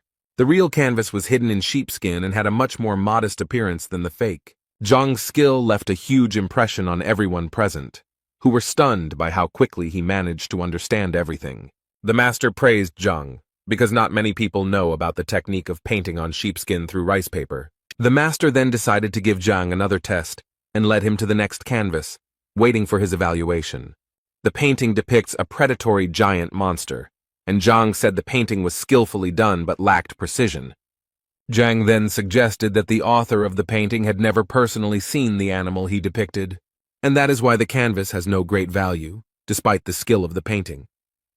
The author of the painting was the master himself, and he was amazed that Zhang very quickly understood the value of the painting. But he hadn't yet revealed himself, so he asked Zhang what exactly the inaccuracies were. Huang Yu was surprised that the emperor's teacher would turn to such a young man for advice. Zhang warmly explained that Qi Xiang, the beast depicted, has a streamlined body shape reminiscent of a blade, but this condition is not observed on the canvas. The master was so pleased with this answer that he began to clap his hands in delight. The master admired the skill of his new acquaintance, despite his age, and equated his skill with that of a master. The master asked Huang Yu to introduce his new friend. Huang Yu was a little embarrassed because when she met Zhang, she didn't ask his name. The emperor's teacher was a little angry that the boy was being treated this way, because in his opinion he was his equal. After these words, the king's son looked a little embarrassed, as he did not believe that an ordinary average person turned out to be a master. Then the emperor's teacher looked at him sternly, as if to make it clear that all doubts would disappear. Huang Yu and the king's son bowed to Zhang as a sign of respect and honor for the title of master. Zhang was embarrassed by this, and said that he was just expressing his opinion about the paintings, so he cannot be called a master. The emperor's teacher assured him that he truly deserved all the honors, because he had unmistakably pointed out all the shortcomings of the paintings. And he added that he had every right to give instructions to Huang Yu and the king's son at any convenient opportunity. Then the emperor's teacher asked Zhang what the purpose of his visit was. Zhang said that he knew about the large library that was here, and he came to find materials on the 6th martial rank. The teacher replied that he did have a large library, and mostly all the materials were on art, but not many books on martial skills. The teacher readily agreed to show Zhang these materials, and to do so he had to go to his office, but the servant wanted to say something else. Then the teacher gave him a sign that such a worthy person as Zhang could not be forbidden to do anything. They went out into the courtyard, since the master's office was in another wing of the courtyard. Finally they came to the library, where there were many shelves with books and scrolls. The master was modest and said that the library was not really that big, but Zhang could feel at home there. Zhang began to quickly leaf through book after book, and the emperor's teacher decided to ask if these techniques were suitable for him. Then Zhang noticed books on a shelf above, lying away from all the others, and the teacher said that they were his son's books. The master added that his son loved brute force, so he collected many books on physical improvement, some of which were from the royal library. Zhang asked if he could examine them, to which the emperor's teacher did not object. Zhang liked the service and decided to take advantage of the hospitality by reaching for the books. He began to leaf through them again at a furious speed, which made the teacher embarrassed, deciding that these books were also not suitable. In fact, all this time Zhang was using his superpowers of speed reading and rapid assimilation of information. While everyone else seemed to be just leafing through books, Zhang seemed to be in a whirlpool of information, looking at everything in detail. Zhang held the last book on the list in his hands and slowly unfolded it, as if carefully examining the binding. Holding the book in his hands, he felt warmth and energy envelop his body. Every muscle in his body was filled with the long-awaited qi energy, which made Zhang strong and resilient. Zhang unfolded the textbook and realized that the strength of qi depends largely on the strength of the body. And thanks to the library of the heavenly path, they were able to absorb the best knowledge from the book. His body unconsciously began to transform, and he could now practice the heavenly golden body. Thanks to this technique, Zhang's strength increased, but he still hadn't found any information about the 6th rank. The teacher, who had been watching Zhang all this time, couldn't figure out what he was doing. So he walked up to Zhang to ask him more closely if everything was okay with the young master, touching his shoulders. At the moment of contact, the emperor's teacher felt his body fill with insane energy. From such a powerful blow, the emperor's teacher seemed to be thrown back several meters by an invisible force. Zhang looked back to see what had happened because there was no one else in the library except them. The master, who now had a split lip, looked battered, but at the same time assured that everything was fine. He thought that this unknown power had caused damage that was not similar to a 5th rank power. Zhang ran to the master to help him up, but the old man assured him that he was fine and that he had simply tripped.